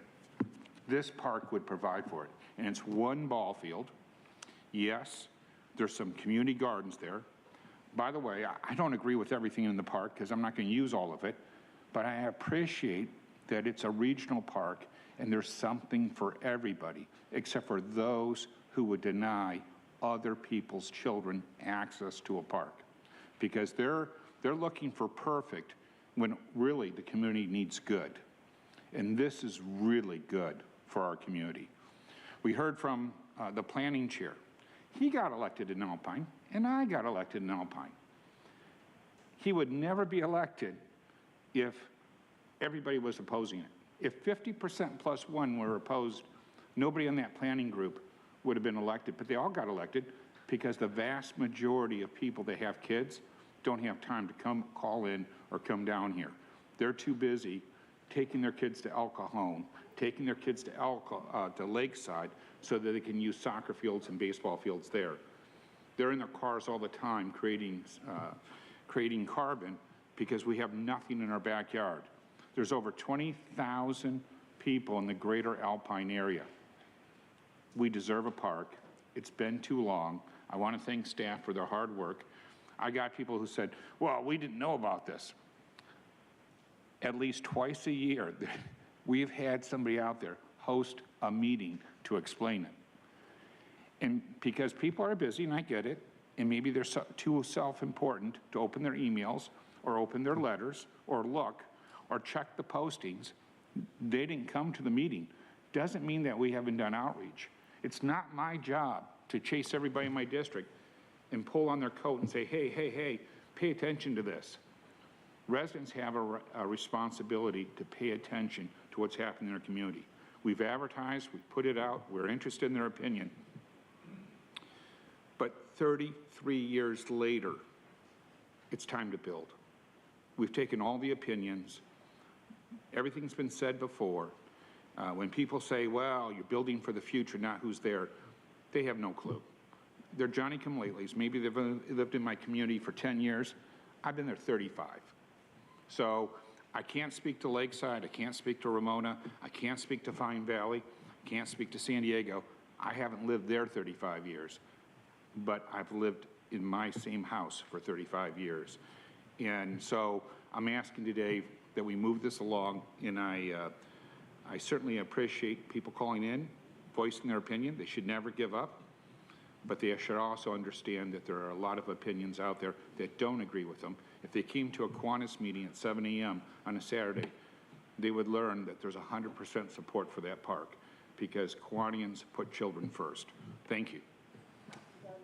And that's a big, fat motion. Okay. Staff, do you want to, anybody from the team want to provide any feedback for what you heard? Yeah, thank you, Chairwoman Vargas and members of the board. While this is a park project, it's been a well-coordinated planning effort amongst many departments. So I also want to mention we have representatives from the Department of Public Works, County Fire, Planning and Development Services, our partners. But I wanted our parks team to just very quickly address some of the topics that came up in the public testimony, and specifically some of the environmental components that were analyzed in the EIR, including light and sound, the population forecast, public safety, and fire, and also pedestrian safety. Sure, happy to answer those questions. So the first issue about light and sound, so this park will only be open during daylight hours. We will not have any night light. And we've worked closely with the wildlife agencies and followed our multiple species conservation program standards for adjacency to preserve land. So we will be very mindful of not having any impacts to wildlife with respect to both light and sound. And there's mitigation measures in the EIR that speak to both of those issues specifically. What you heard about population was use of the Series 13 model that from Sandag. So what is being a little bit confused is the notion that we used this population growth to justify the need for the park. That is not accurate. We have not used the population growth to justify the park. We need the park now with current population standards. What we did do is use this model when we were looking at things like modeling traffic and evacuation routes. And yes, the population that's in that model is a little higher than in our more recent models that came out after our EIR was released, but that really makes our analysis more conservative. So a little bit of confusion there. And then for fire and safety, like was mentioned, we have worked really closely with Alpine Fire on this project. We will not be adding 90 minutes to evacuation, as you heard. At a worst case scenario, it would be 9 minutes.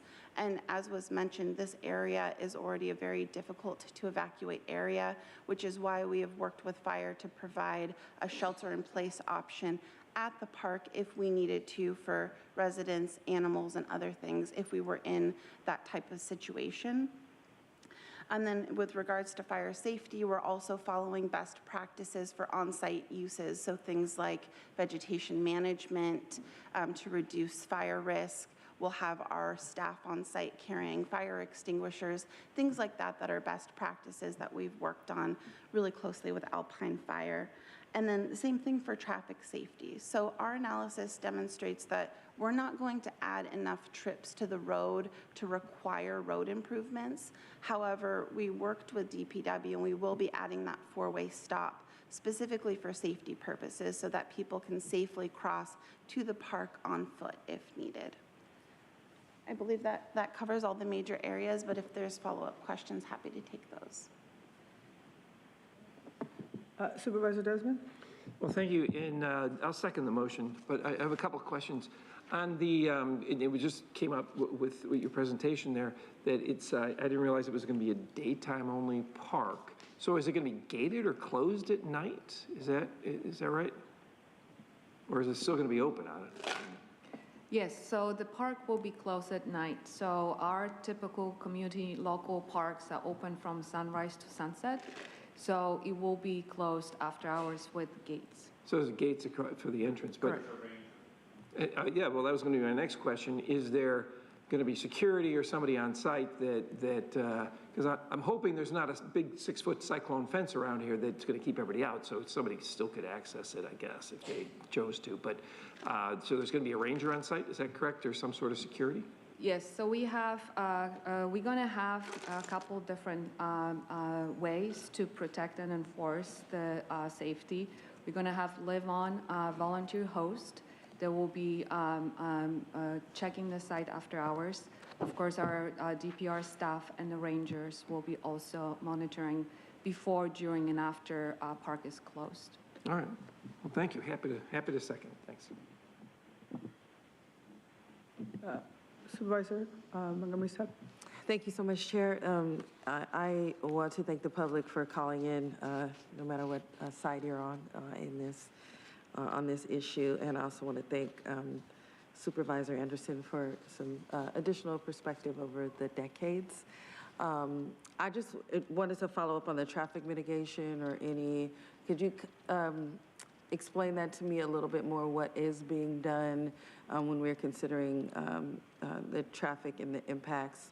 You mentioned a four-way stop and then not adding enough trips for additional roads, or could you just go over that again for me? Of course. So our modeling demonstrates that we won't be adding enough trips to this road to justify expanding the road, adding another lane or something like that.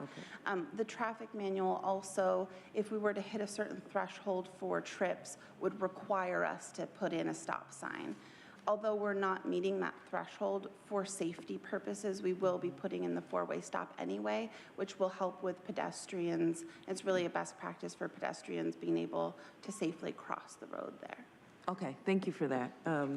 I understand what it means to fight for something for a very, very long time and begin to see it come to fruition. So I definitely understand all of the comments that were made today, but I don't want to hold this project up. I think it'll be a good thing for this community overall. So I will be supporting this item today. Thank you.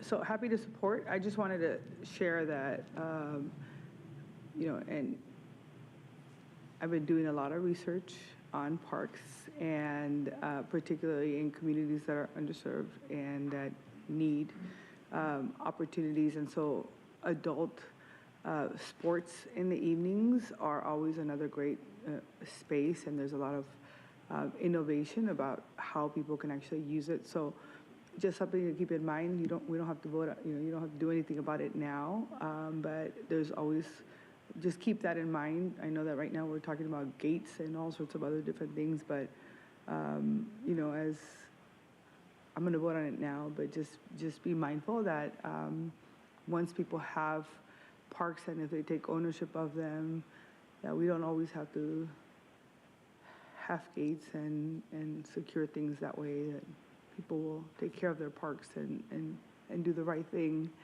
and take care of them as well, and that we can have opportunities so people can play. People play soccer at night, and it's a great way so that people can do other things. So anyway, I unfortunately, I don't know the area as well as I would like, so. Yeah, I would love to have a soccer field there. Yeah.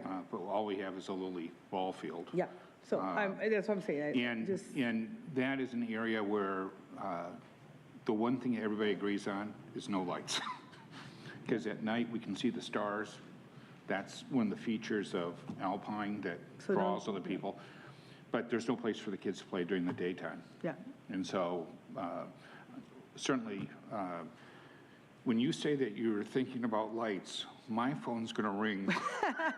So knock it off, Supervisor Vargas. I got it. But now I even know, the people that's who why I support just the said. park will be opposed. So I just hope the folks in the media don't go out there and tell people that I said put lights or anything. I was just asking.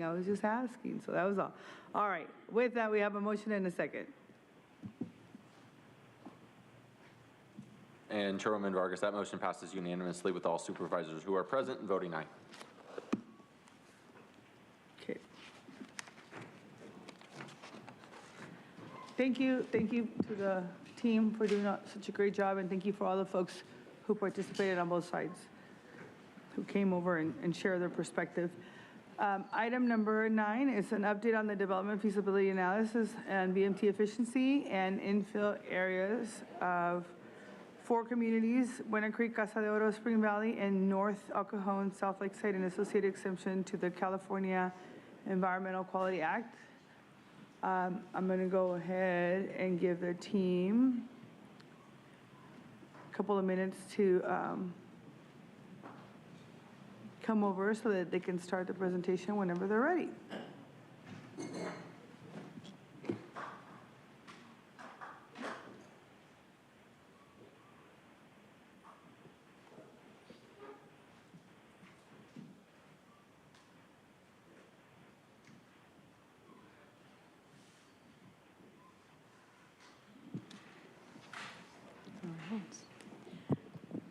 Good morning, Chairwoman Vargas and members of the board. I'm Davia Lynch, Director of Planning and Development Services. With me today are Rami Telly, Tara Lieberman, and Julie Marlette, presenting on item number 9, an update on the development feasibility analysis. This item focuses on vehicle miles traveled, or VMT, efficient and infill areas of 4 previously selected communities. The goal of the development feasibility analysis is to identify the realistic potential for new housing in the types of places the board has directed us to encourage development, and steps the board can take to incentivize construction of new housing and other infrastructure and amenities in these areas. In recent years, California has implemented significant state legislation focused on addressing the simultaneous housing and climate crises. This legislation has created a shift in how local agencies think about their planning, zoning, and development processes. From expanded density bonus and accessory dwelling unit programs, streamlining housing approvals, housing element compliance, greenhouse gas reduction goals, renewable energy standards, and much more, the state has set ambitious statewide goals. The county has been proactive in adjusting local policy to meet new state legislation, as well as ensuring that all housing and climate action legislation is implemented through an equity lens. While it's difficult to isolate the effects of state and local policies from other factors affecting housing production, such as high land costs, difficulties in securing financing, increasing cost of labor and materials, or the lack of easily developed parcels, the county is taking many actions to reduce the possible impacts of this change and create a path of least resistance for development. County initiatives such as removing barriers to housing, the Climate Action Plan, and our environmental justice element are just some of the many efforts directed by the board that seek to address the future growth and sustainability of our communities. They will also help us to acquire a deeper understanding of where housing development is most likely to happen and how we can facilitate that to meet or exceed our housing requirements and provide urgently needed housing. These actions will also lead to a cleaner environment and greener practices throughout the unincorporated area. As we see more development in some places and less development in others, it also highlights how closely we must work with our communities to respond to their needs and ensure an equitable, sustainable, and thriving future for all people who call the unincorporated area home. As we implement actions at the local level, we see these initiatives as interconnected, with each effort playing a distinct yet complementary role in achieving sustainable development, balancing climate, housing, and equity goals. The Climate Action Plan sets the overarching emission reductions goals and the subsequent effort to reduce greenhouse gas emissions that result as a byproduct of implementing our general plan and conducting county business, including things like new development and driving cars. Addressing vehicle miles traveled helps reduce or offset transportation-related emissions and encourages development in focused areas that generate less VMT.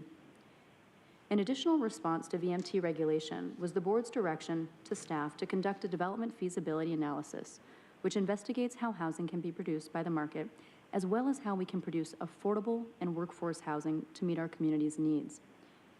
And the Sustainable Land Use Framework provides a guide for decision-making, ensuring that all efforts in the unincorporated county align with broader sustainability goals.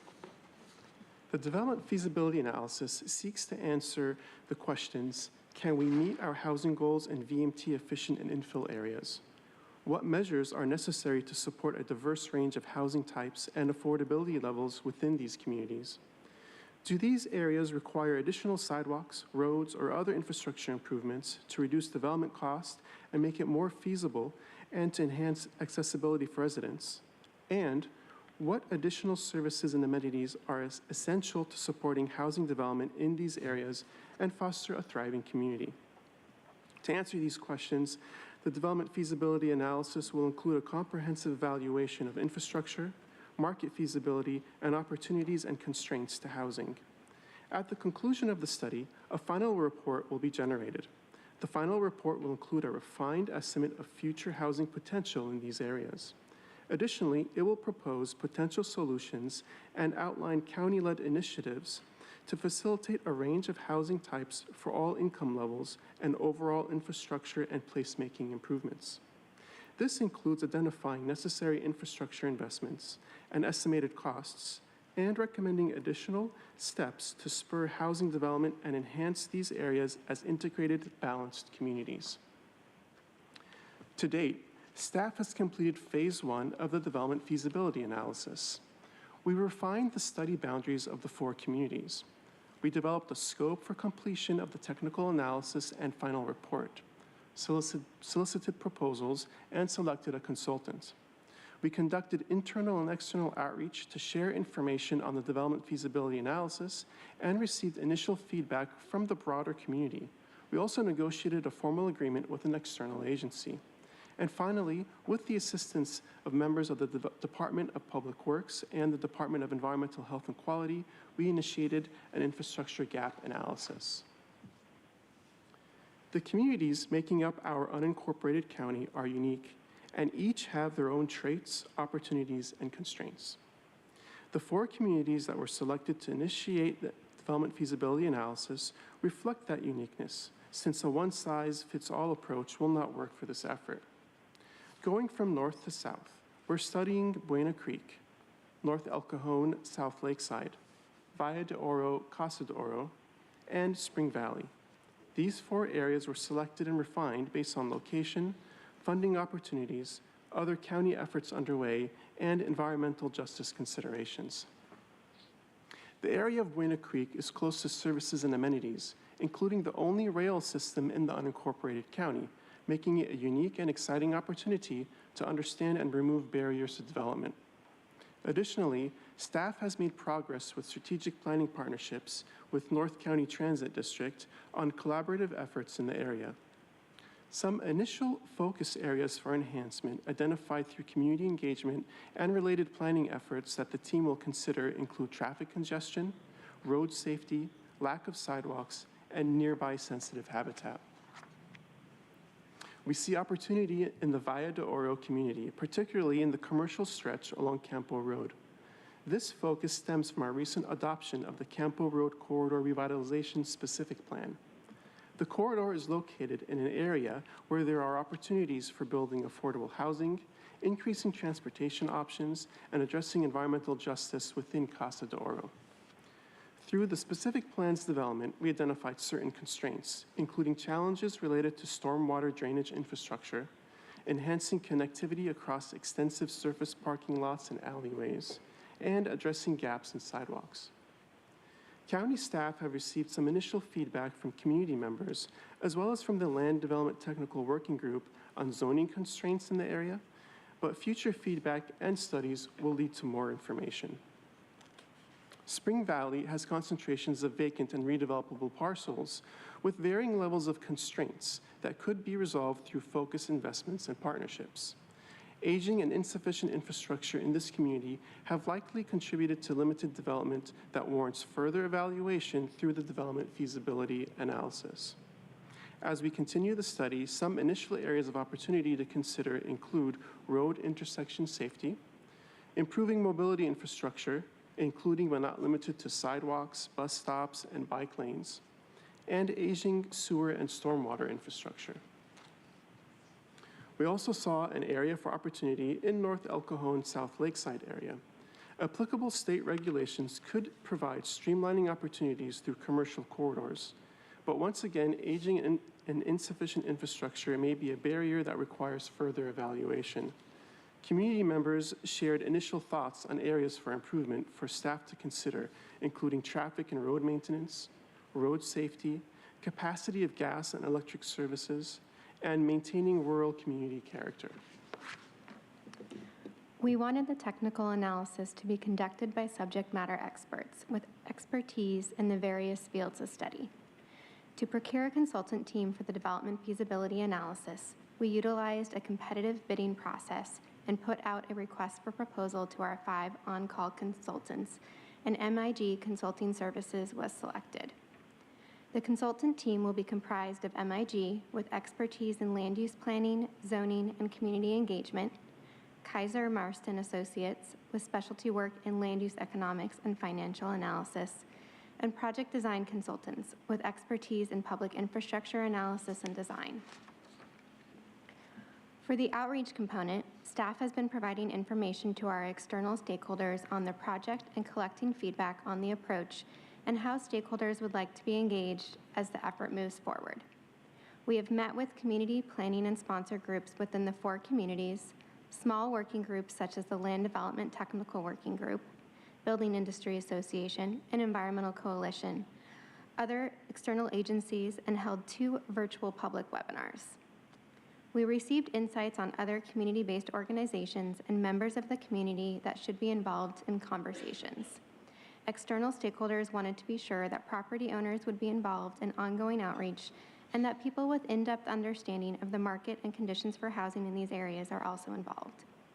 This initial feedback is being used to inform the strategies for the next phase of outreach, which will go into more depth on barriers and potential solutions. Through our coordinated efforts with external agencies, we identified a partnership opportunity with the North County Transit District. Buena Creek's infrastructure presents opportunities for enhancement with identified gaps and needs for improved accessibility. Shared jurisdiction between the county and the North County Transit District necessitates coordination to ensure a cohesive approach to improvements. We have successfully negotiated a memorandum of understanding with the North County Transit District that formalizes collaboration on future grant funding opportunities, which could make transportation improvement projects in the area more viable for timely completion. This MOU will be executed with your approval. In addition to working with our external stakeholders, we want to acknowledge the level of collaboration with other county departments across the enterprise that went into refining the development feasibility analysis areas. Representatives from the Department of Public Works, Department of Environmental Health and Quality, Land Use and Environmental Group Executive Office, Housing and Community Development Services, and the Office of Economic Development and Governmental Affairs all provided valuable input and assistance. Together, these county representatives conducted site visits to further confirm the conditions of the study areas in the field and to gain firsthand experience on how those conditions could impact a community member. Finally, prior to onboarding the consultant team, staff initiated the infrastructure gap analysis by collecting information on existing infrastructure and identifying what data was available in-house versus what needed to be sourced from external agencies.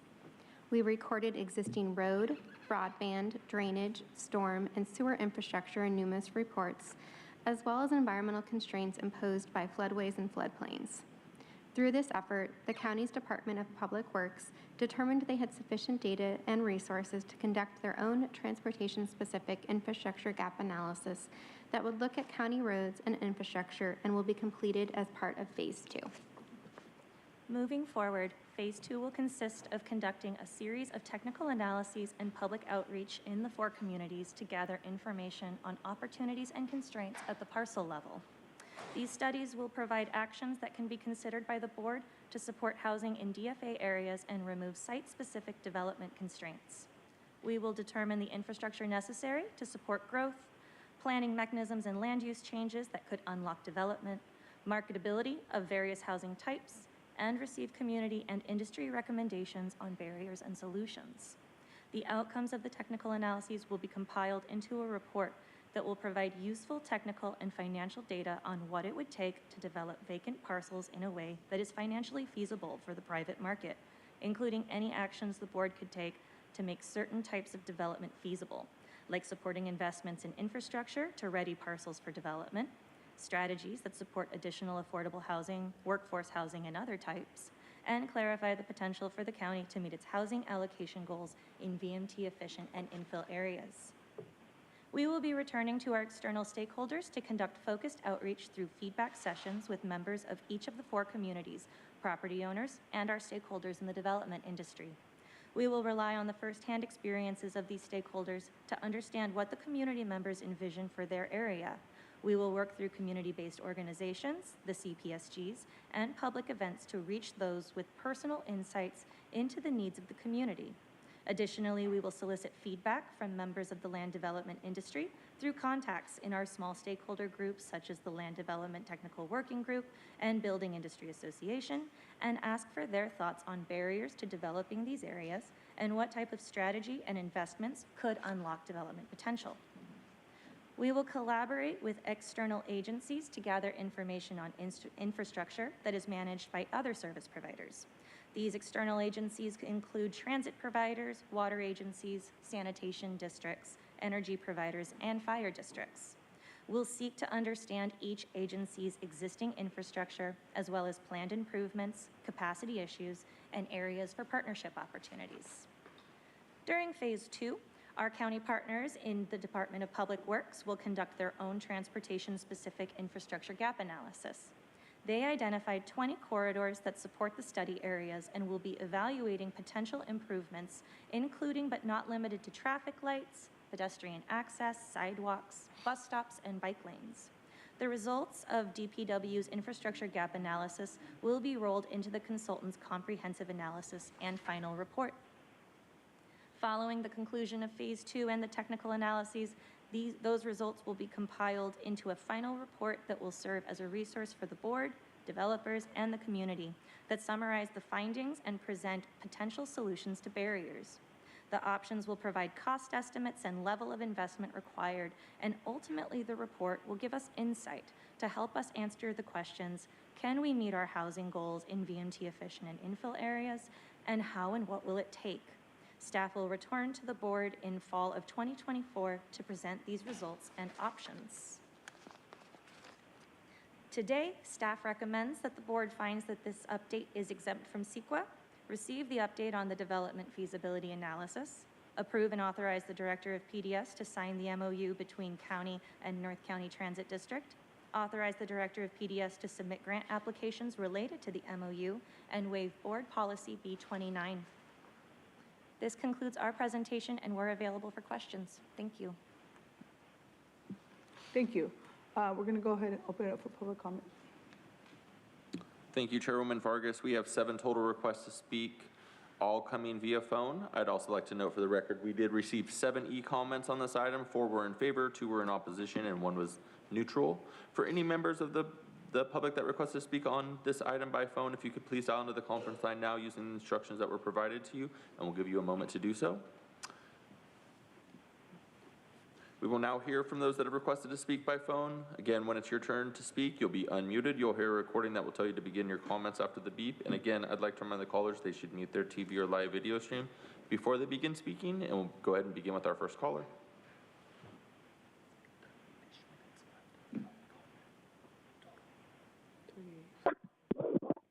Pablo Bowl. I'm not sure how this will remove the stated goal of removing barriers to affordable and workforce housing. The biggest reform, in my opinion, would be to lower rent.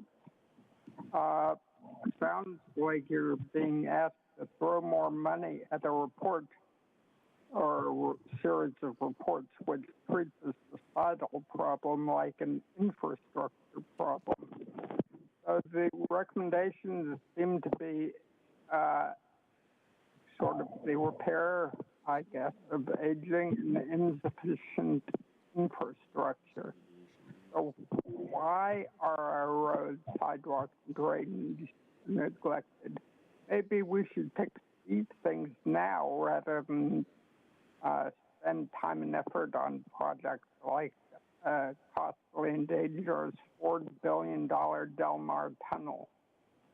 Maybe you should listen to the people and where to fix things rather than waiting for problems to pile up until fixing them needs all these reports and plans.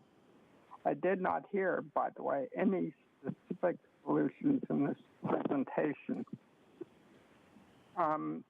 Another question I have is, what does VMT, vehicle miles traveled, what does it have to do with community development any more than gasoline use or trip rejection? And why do we need a big development feasibility analysis? For this, all you really need is study Google Maps or the equivalent.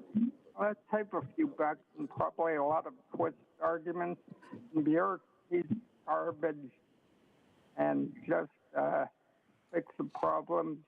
Don't have all these things throwing money at reports. Anyway, happy holidays to all. Thank you. Thank you. We'll go to our next speaker.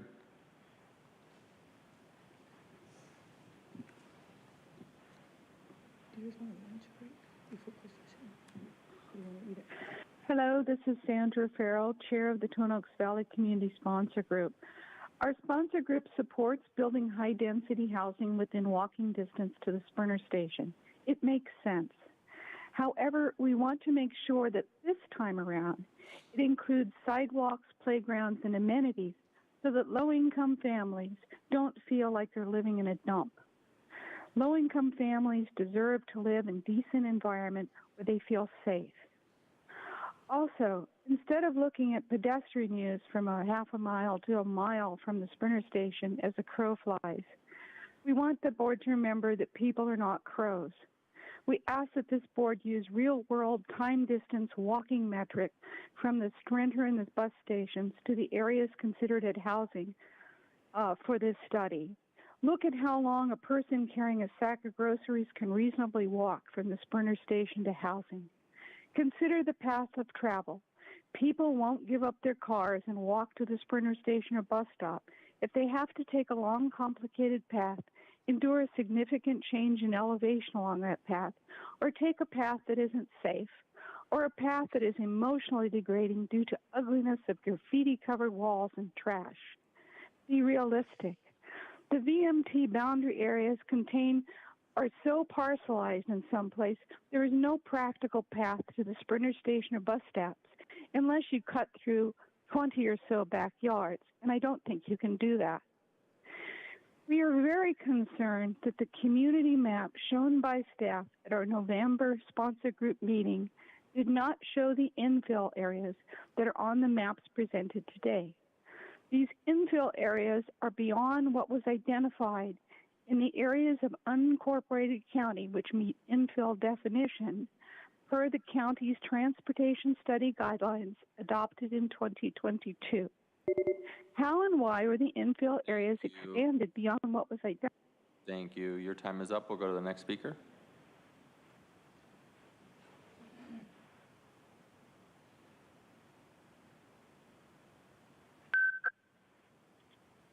Consuelo.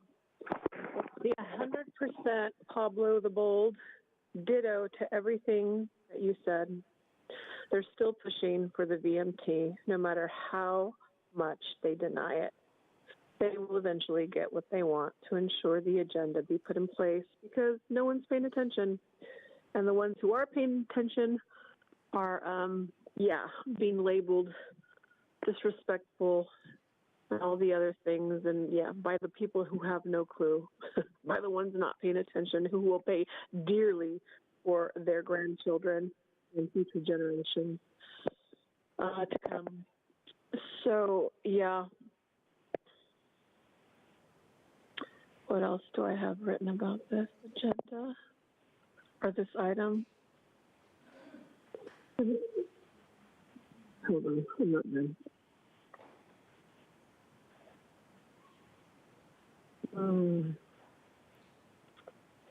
Let's see.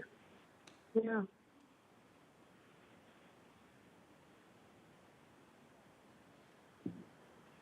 Just a reminder to the people who do come in begging government, they are a corporation and they do not work for the people.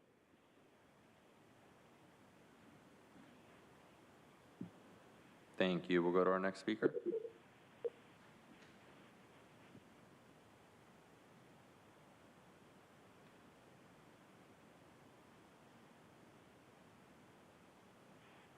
It's truth. I love to know what groceries. You mean 2 bags max on public transit? Buena Creek, Casa Oro, Spring Valley, and North Elko and South Lakeside are definitely not areas that would be called vehicle miles traveled efficient areas. None of those areas have good public transit, which is what's required to fit the official narrative about what addresses VMT demands. You'd have to first work with both MTS and NCTD in order to solve the public transit deficiencies, not just give them money to build stack and pack. Parcel analysis should confirm those points, but I expect it to show a green light anywhere and everywhere. Infill stack and packs are the new weeds, and the state RENA number goals are the Roundup pesticide for counties and cities. Spring Valley and Casa de Oro lack basic road maintenance, so there's no way they could even handle a bunch of stack and packs that would increase traffic and cause more wear and tear on already crumbling roads. Why does the road infrastructure analysis address that issue? Why does it only cover walking and biking to public transit? Because there's an anti-car, anti-freedom, mobility agenda afoot, and that's what gets the money. The community outreach reads like there was none. Virtual public workshops aren't good enough. The county needs feet on the ground within communities to inform people who would be affected by these plans. And this phrase, sustainable development, is a term taken right from the United Nations. Nothing about that term represents American ideas. Sustainable development refers to government restricting all growth, the phasing out of rural and suburban homes, and the promotion of high-density stack and packs in urban areas. Control growth, control people. And here's how much VMT reduction makes sense. In order to make it to this 10 a.m. meeting, someone from the Buena Creek area would have had to leave their house at 7 a.m. to walk or bike, hopefully close enough to the Buena Creek station, take the Sprinter bus to Escondido, to take another bus all the way to Waterfront Park for a total trip time of about 2 hours with no choice of arrival time. By car, the trip would be less than an hour. There's nothing efficient about public transit. It's time to start living in reality. Thank you. Your time is up. We'll go to our next speaker.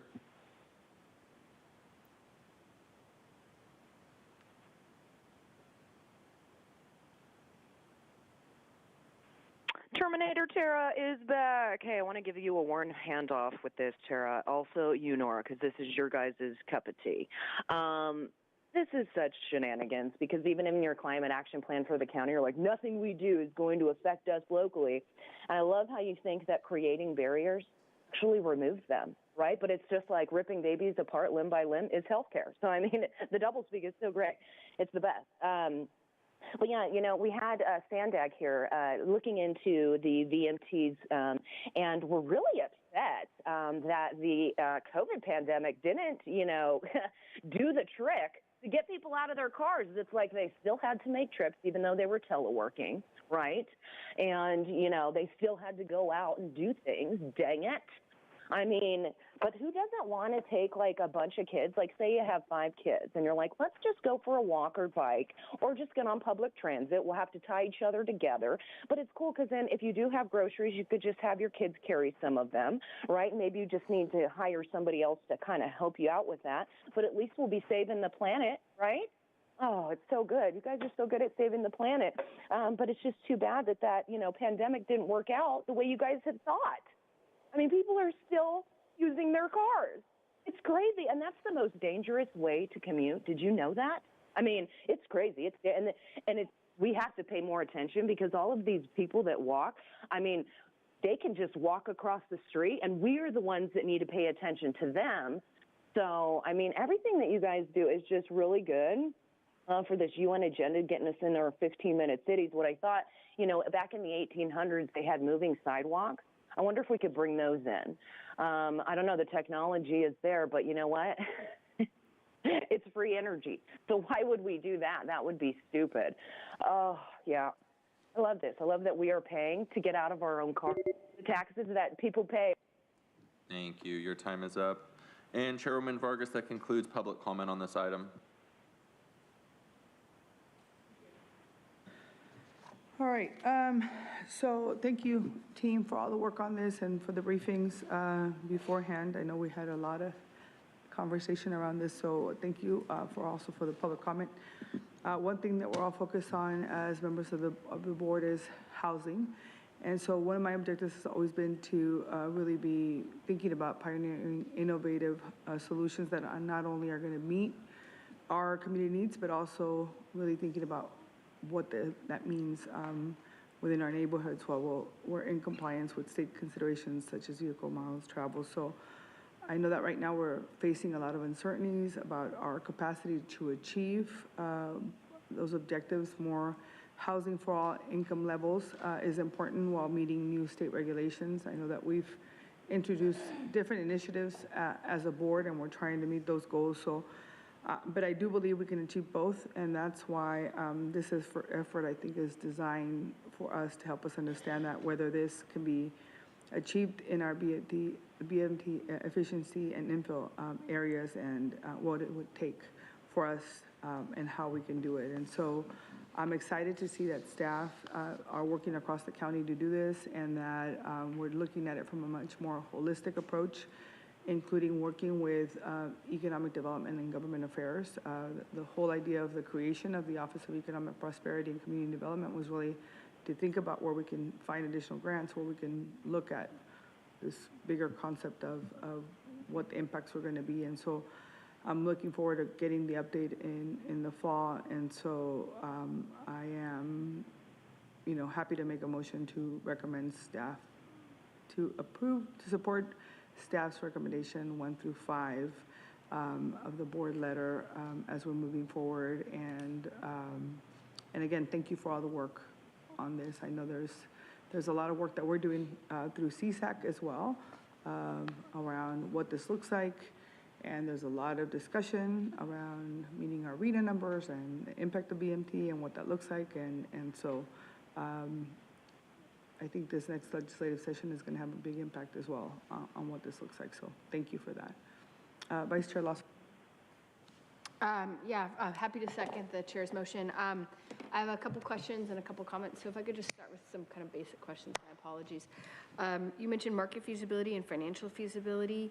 If you could just kind of unpack a little bit, and marketability of various housing types. I think if you could just unpack a little what you mean those are different and how those are different. Sure. Vice Chair Lawson-Raymer, through the chair. We're looking at essentially why these properties have not developed to date, which we understand is going to be beyond planning rationale. A developer will look pretty straightforwardly at the property. Will this generate profit? Will the pro forma work? If so, they proceed. If not, probably not. So we understand there's some gaps there. And we want to bring in experts to help us understand what those gaps are and what it would take to achieve those numbers so that it is enticing for developers. But our goal here with this effort is to go beyond that. So we're not just looking at what the market would bear and what the market would stimulate. We're asking the question, what would it take to also incentivize affordable housing or workforce housing? Because those are the real challenge areas for us from a housing standpoint. So looking at mechanisms that would help us to, again, incentivize those specific housing types and make those achievable from a market standpoint as well. Okay, that was definitely not clear in here. So that was very helpful clarification. I think a couple comments. First of all, I think you guys are doing an amazing job. Like, this is obviously a big lift, and it's complex, and we're really trying to essentially do the due diligence on lots and lots of different acres and parcels, and then figure out how do we make it amenable, make it possible and feasible to develop the right kind of housing in the right places. And we're not just looking at one development, right? We're looking at potentially like hundreds, which it's a big lift, and that's, I think, commendable that our board has taken it on, and I really appreciate how complicated this is for you all to work on. I think just a couple comments. I think it's already reflected here, but just to sort of elevate some of the things that are high priorities for me. Definitely looking at how do we create incentives and opportunities around the missing housing, the housing that's currently sort of being underdeveloped. You know, I think we need lots of housing and all types of housing, but if we're going to really put this big effort in on a government perspective, I want us to be focusing on the folks that need the housing the most. This is, the affordable and middle income housing as the real goal, not just like all types, but really trying to prioritize the parts of our donut that are missing. And again, looking at, I think we all know we're in an affordable housing crisis, and really looking at how do we unlock opportunities around affordable and middle income housing as the priority. So just to kind of state that on the record, that's what I'm going to be really excited about coming back. Secondly, and I think again it's reflected here, but just to uplift, making sure that it's on the record, that I think we're not just looking at for rent, like typical kind of for rent affordable housing, but also looking at for sale, right, and first-time homebuyer opportunities, and people having the opportunity to kind of get their foot in the door, because that's been it's such an important part of having a pathway to accumulate generational wealth and have any kind of financial cushion and stability, is being able to just get your foot in the door in the first place. So the first-time home buyership opportunities, in addition to sort of more kind of traditional or classic affordable housing for rent opportunities. So I think those are two things that I just want to make sure that they're centered as we do this work. I think I've also, just making sure that we're thinking about how whatever money we put in on the government side and whatever investments we make does indeed translate into affordable housing, right, or middle income housing, and doesn't just end up being, a subsidy that can then, for housing that can then be sold for, $1 million, right? And so I think that's something we got to think through, that we're not just, subsidizing housing that then ends up costing so much that people are priced out of the market. If we're going to do this, if we're going to spend taxpayer resources on these investments, let's make sure we're really meeting the need of the people who are most in need in our community, which are, those, middle income, working class San Diegans, who we really need to be helping out here. I think that's also potentially more complex than just creating making things financially feasible on the input side or on the development side. It's also how do we ensure that that those subsidies don't get captured and just essentially like become subsidies for people who are then selling houses for like $1.5 million or something like that. So just something I think to track and look at. I kind of think about these things as an economist, and how do we not shift burdens and subsidize certain people at the expense of others. So I'm happy to kind of continue that conversation offline. I feel like I don't want to bore everybody else with my graphs, and I could do that, but I won't. So those are some of my big things that I just thought were really important. And then I think the last thing just to note, I think it's really clear you guys are going to be coming back to us in terms of outcomes with some options, and these are options, right? The outcomes are actions we could take to remove site-specific development constraints, infrastructure investment opportunities, planning mechanisms, land use changes. I'm assuming that means zoning, potentially zoning overlays. I think all of that, all of that's great. It would be helpful to include in that, which is not listed here, any kind of specific ideas on innovative financing mechanisms. And again, we could go into more depth on that, but it's all fine and good to come back with, a list of $100 million in investments, but it would be helpful if we had some, kind of thoughtful strategies of how we might be able to pay for them, because we know that's not in our current budget. And then the last comment was just, these outcomes are very board directed, which is great, because that's, we're the decision-making body and we need to make the decisions. I do think and this is potentially down the line, but I do think there could be a value in producing pro formas for development partners as one of our outcome products, so that we're able to sort of translate all these findings and all this research into the language that, you know, those who are experts in building housing understand. And, you know, obviously they'll do their own due diligence and they're gonna like build out their own pro forma, right? They're not gonna just take it and run, but at least it's a starting point for them. And I know that, you know, that at least could, sometimes there's a lost in translation challenge, right? We're speaking government talk and we need to talk private sector building talk. And so I think that that is not here as an outcome. And I think that could be something, and again, it won't be soon. It would be later after you end up back at the board, but I wanted to put that out now as an outcome that I think could help unlock opportunities. Supervisor Desmond. Thank you, Madam Chair. Appreciate it, and thank you for the feasibility analysis report. Thanks for the presentation. No doubt a lot of work went into this, but, and this is not directed at you, but I got a vent. If you go to slide 4, please. If you look at this little chart here in slide 4, in the upper left-hand corner, you say, there's this item that says removing barriers to housing. And every other thing in that chart is a barrier to housing.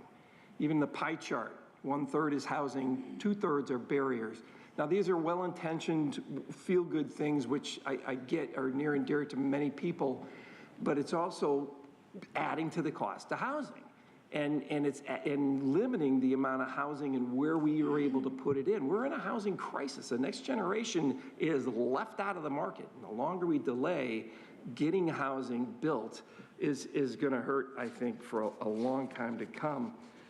But I do think it's important that we're drilling down, and appreciate it, on these 4 communities to identify the housing potential. But I think it's either slide 8, potentially. Look at that. That is paltry, the number that we're looking at for housing units in the unincorporated area.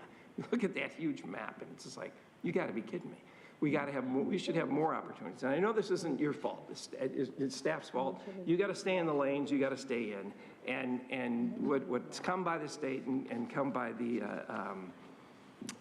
other government entities is things we got to dance around and make sure, I guess, make sure we comply with everything while still building more housing. But it's kind of the catch-22 where we can't get out of our own way with all of these issues. One thing that I do think we could do, which might be able to revisit here at the county, is when we incorporated VMT using the regional model, we crushed about 50,000 housing units in the unincorporated area.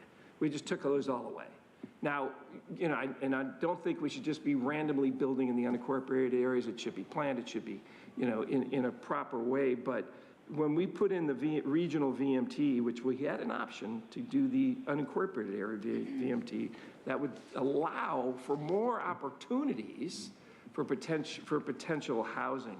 So I'm going to vote and support this item. I'm just frustrated we just can't seem to get out of our way. And then this study's not going to be done until, and I realize it takes time, until fall of 2024.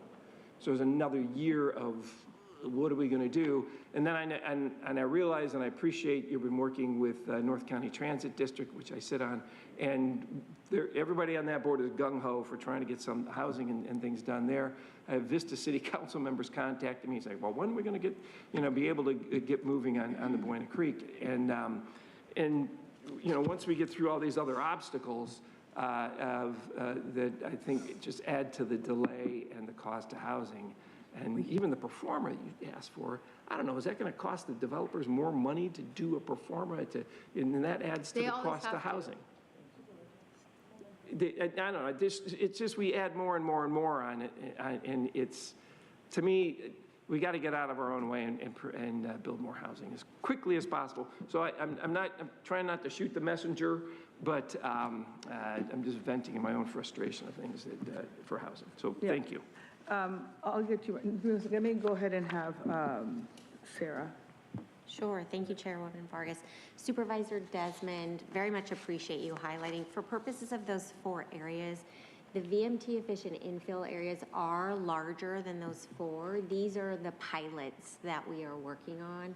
So we'll also be sure to provide some of that additional information on the other areas that are highlighted as VMT efficient infill.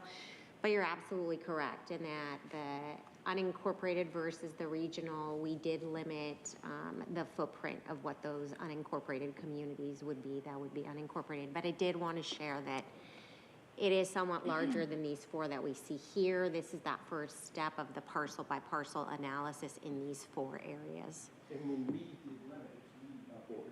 Yes, yes. Thank you. Vice Chair, Supervisor Montgomery Stepp. Thank you so much, Chair.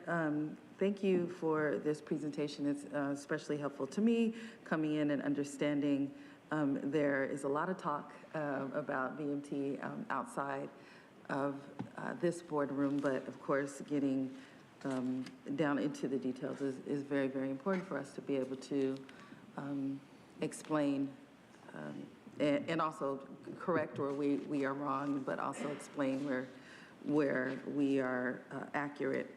I also had a question about slide number 4. There's really not too much of a need to bring it up. I'll preface the question just by saying that I really believe that in this day and age in 2023, we do face many issues around these 3 areas, and it is our job and responsibility to create policy that will allow the areas of housing, equity, and climate to coexist, because housing, of course, is it always in this nation has been an issue around equity, always. Back in redlining, housing was an issue around equity. When some folks were able to receive funding and money for down payment assistance or for home ownership, and other people were not. That's an issue of equity, and it runs with housing. So in my mind, we cannot talk about one without talking about the other. And every policy that we create, it has those intentional consequences that we know will happen, and then it has unintentional ones. But we, I think, have to understand, with all due respect, that these 2 things go together, and they always have in our nation. And it's part of the reason why, when we're talking about housing, we have our Black and brown community members that are some of the groups that do not own homes because they were not afforded the ability and government support back in the 50s to own a home and build wealth for their families. So for me, I see this all working together. That's why it's very important. I think we have to put our heads together and be innovative about how we build out a future for those that come behind us that have not had those opportunities. So I see them together, but I want to ask about this slide and just about how the DFA kind of coincides with what the county actions are. I need them to work together in my head. So I just want to ask that question to get that explanation. Thank you, Supervisor Montgomery Stepp, through the chair. If we could bring up, I think it's slide 5 or 6. We do look at these all together. I think a lot of these efforts were really driven by some of the initial action on vehicle miles traveled, which was a result of state law, SB 743, which sort of shifted the focus of where we think there will be the most potential and focus for development. And so the DFA is really looking at those areas to say, okay, let's get a practical understanding of what's realistic there and how the county can be a driver in facilitating some of that housing. To your comment and point about equity and I think sustainability in this realm as well, this is all coming into alignment with things like our climate action plan, which also looks at how do we reduce greenhouse gases. That is a similar goal of the state legislation that's driving VMT. It's concentrating and focusing the incentives for development in key areas, near transit, more walkable communities, reducing VMT, and then also having this land use effect, which aligns with climate enhancements to the climate or reduction in carbon emissions. So some of those are aligned. I think the DFA is sort of the small scope where we look more closely at very specific areas as to how to make this reality happen, whereas the others are the broad umbrella. Yeah, thank you for that. And I do appreciate the DFA because I think I can speak about Casa de Oro. We are talking about communities in addition to Spring Valley. And I don't think that the pilot of Spring Valley is in District 4, but I live near there. They haven't been built out prior to the change of the VMT standard, right? And so it is important to do this because they have a lot of potential, but also, you know, a lot of issues that have built up over the decades. So I appreciate you choosing those areas and then us determining what we can better do to catapult that growth, I think is important. I also want to point out the project, the contracts and the firms that you all will be working with. I know that MIG is one of the few planning firms that specializes in outreach and communications, and so I think that that's very important. It also makes me hopeful about moving this process forward. They prioritize all of those things, and again, collaboratively, they work together. So I just wanted to point that out. Last question, just as former member, well, not member of SANDAG, but someone who has served on SANDAG boards before and also currently on MTS. I wanted to know if there's any discussion about MOUs or anything that would allow us to collaborate with regard to these planning concepts with the VMT infill areas with MTS. So one of the things that I want to share this with you because I think yesterday, and unfortunately it happened right when we were having our meeting, but yesterday we had our climate table workshop at SANDAG. So one of the things that we did as the chair of SANDAG, I'm making sure that the county is working collaboratively with SANDAG to bring together both the work that we're doing through our trying to address our zero emission work that we're doing, all of the different climate work at the county, and then you know, we had our first meeting between the Air Pollution Control District, and SANDAG, and so really trying to, for the first time, have a climate regional plan that is including housing and infrastructure, and so that we're going after grants, that we're really thinking about what this looks like and the impact that it's having on the local cities as well. So the first, I'm going to be really honest, I haven't gotten a debrief yet because we were here until 10 o'clock last night and was in meetings this morning, but I do think that we have to make sure that MTS is included, and I think now that you are going to be that representative of MTS, making sure, have no doubt that there's a space for that, as they are included in SANDAG as well. But I think that's an excellent question, and I think we need to come back and maybe report back to the board about where that is, because Sarah and I have been, do you want to just talk a little bit about some of the work that we had been talking about in terms of that and why we ended up moving it down to SANDAG as well? Sure, just the connectivity that we see in all of these areas. And Supervisor Montgomery Stepp, actually the team has been working with MTS really as we're looking at the VMT mitigation components to really take a look at it through that regional perspective. The MOU with North County Transit District, Supervisor Desmond was a tremendous leader in getting that to move forward from the standpoint of Buena Creek is the only place where we currently have public transit for purposes of an unincorporated community for rail, the Sprinter stop.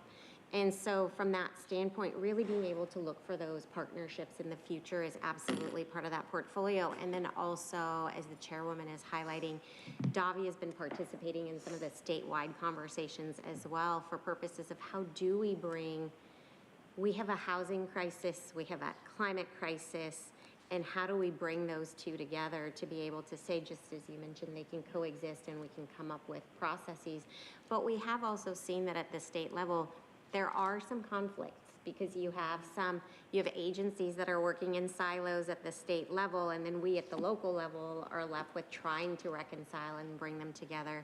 So the chairwoman, Davia, really having some of those conversations as well about how do we bridge some of those divides at the statewide level, and potentially need to look at some revisions to some things that have moved forward there as well. And I think it's really important to note, and without going too much on a sidebar, and this is a conversation that we've had, most of the local climate action plans don't have an equity lens. I think that the County of San Diego is the only one that does have one.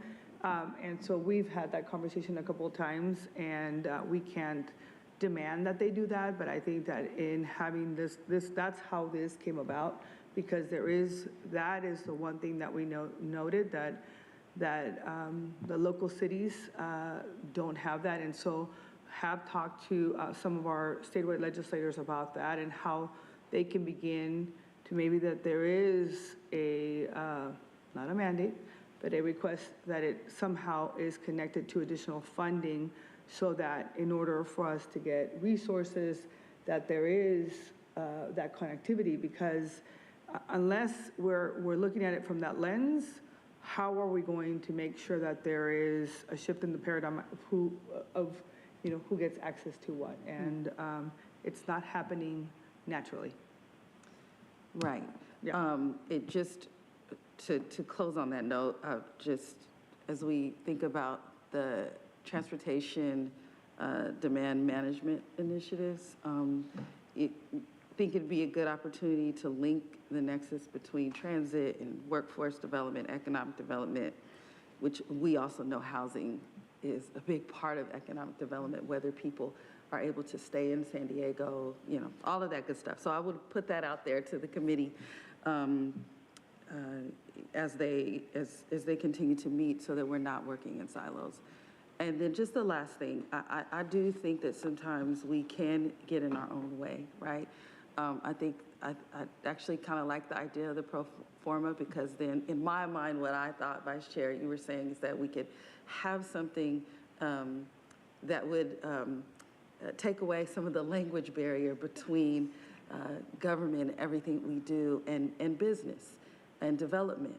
And then it could show us some of our flaws, right? And then also, it could also give us some leverage as we engage with developers to say, this is what I'm hearing in the community, but this is what the pro forma says. It won't cost you what you say that it will cost you, right? Or vice versa, or the other way around. So I think that things like that we could do to help make this an easier process as we pursue change.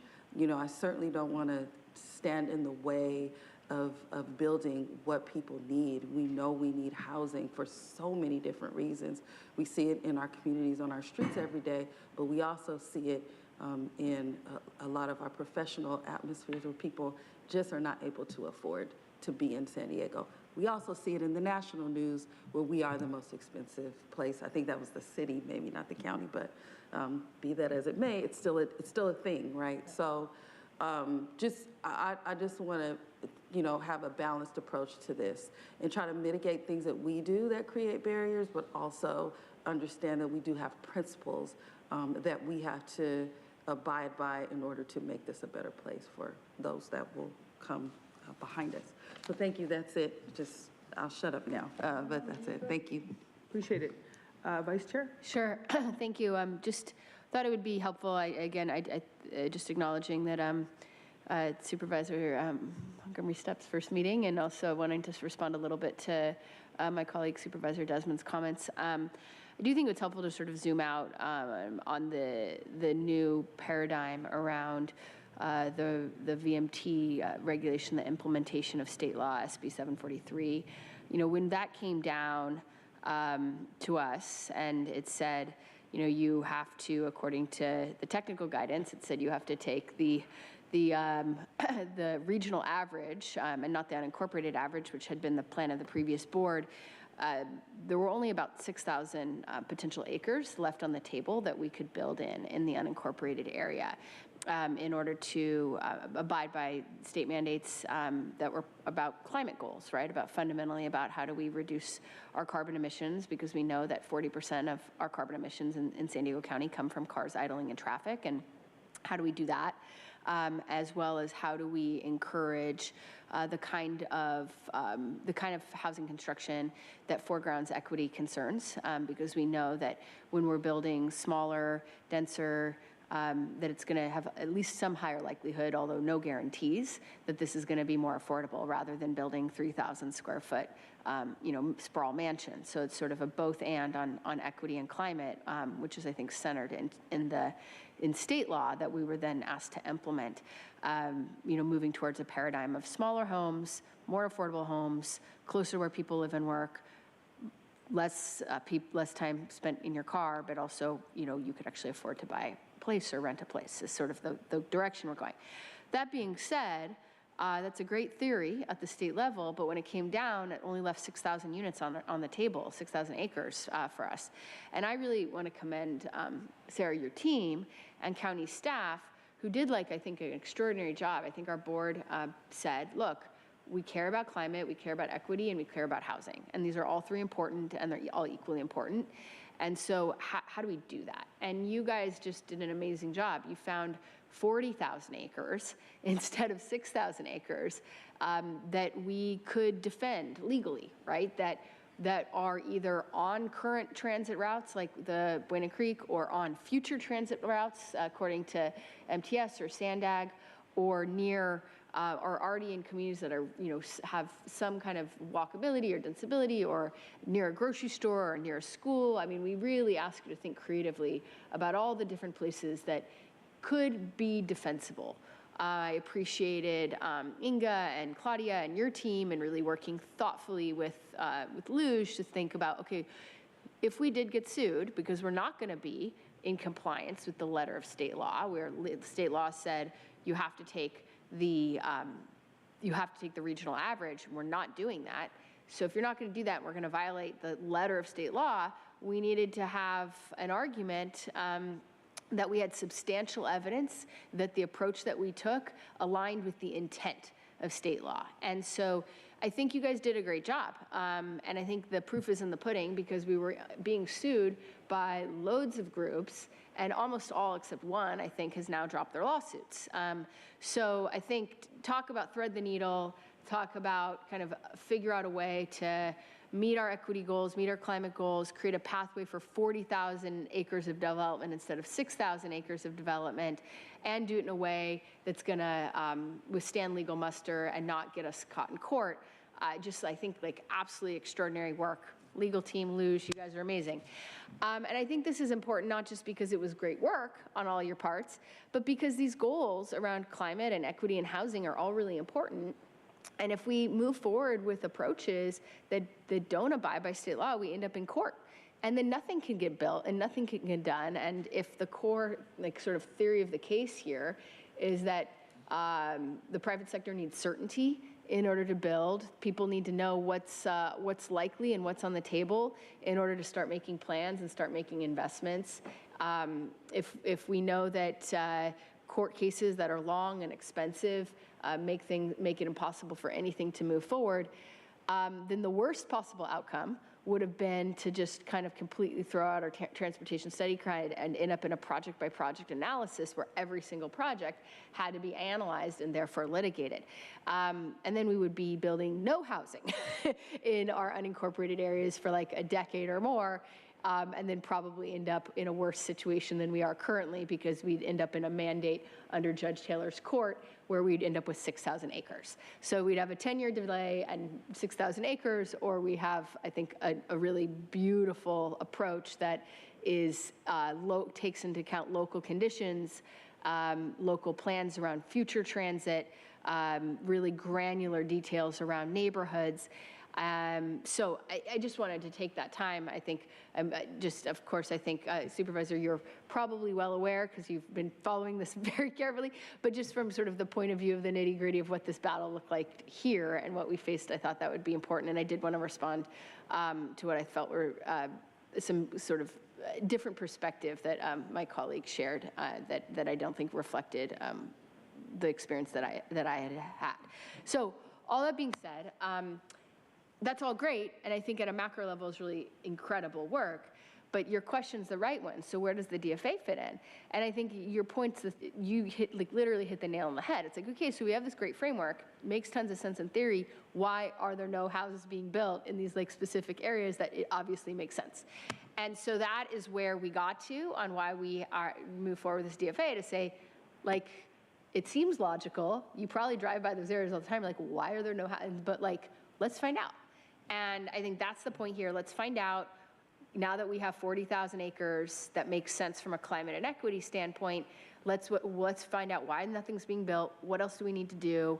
What are all the things we need to do in terms of regulatory frameworks, streamlining, ministerial reviews, zoning, infrastructure investments. Some of these might be stuff we spend money on. Some of it might just be how do we change how you get a project approved and make it way faster? Some of it, like I said, is do we need more programmatic EIRs so that there's a lot of certainty and people can just sort of move forward with the project and know that they can make it happen and make it happen quickly. And that's what this is all about.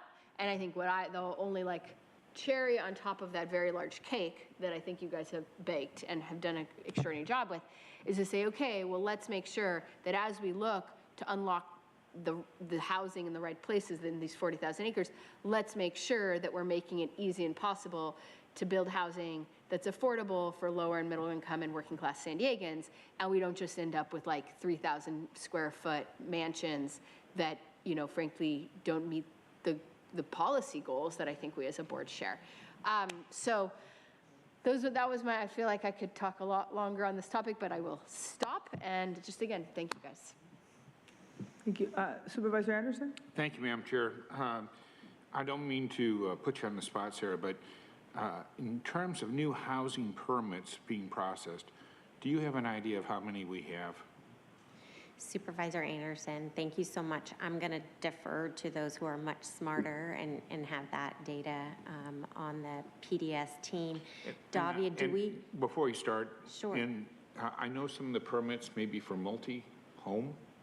So the second part of the question is, how many homes would be in progress? And I get it's fluid. I'm not expecting it to be to the last penny, but if we have a broad idea. Supervisor Anderson, through the chair, I'll give a couple of figures here and see if that addresses your question. Within the VMT efficient and infill areas, so not just these four, but the broader category, we have about 1,000 units in process now. And that's in the discretionary process and other stages where we're looking to permit those before they get to the building permit stage.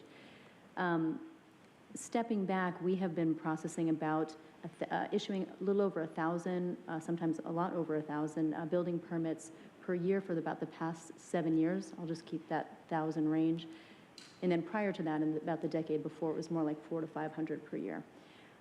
So I'll focus on those VMT efficient areas for the 1,000 units. Were you looking at discretionary permits? How about in the last year? How many building permits? Since we adopted the VMT, how many new permits have been requested? Discretionary permits, we had about 17 last year. Since we adopted the VMT regulations, we've had about 12. The challenge with that number is that it's not indicative of the number of units. So we have about 400 plus units processing through discretionary permits. We had 158 or so last year. So we're not far off. We are continuing to gather data on this question to help answer what I think may be the root cause, is what is the effect of VMT, perhaps.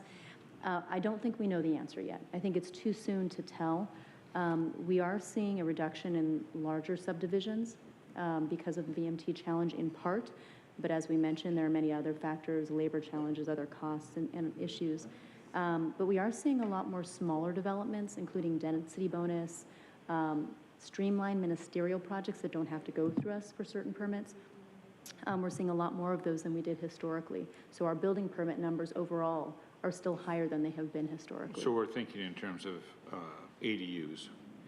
We have had a lot more ADUs, but we've also had more. That would be administrative.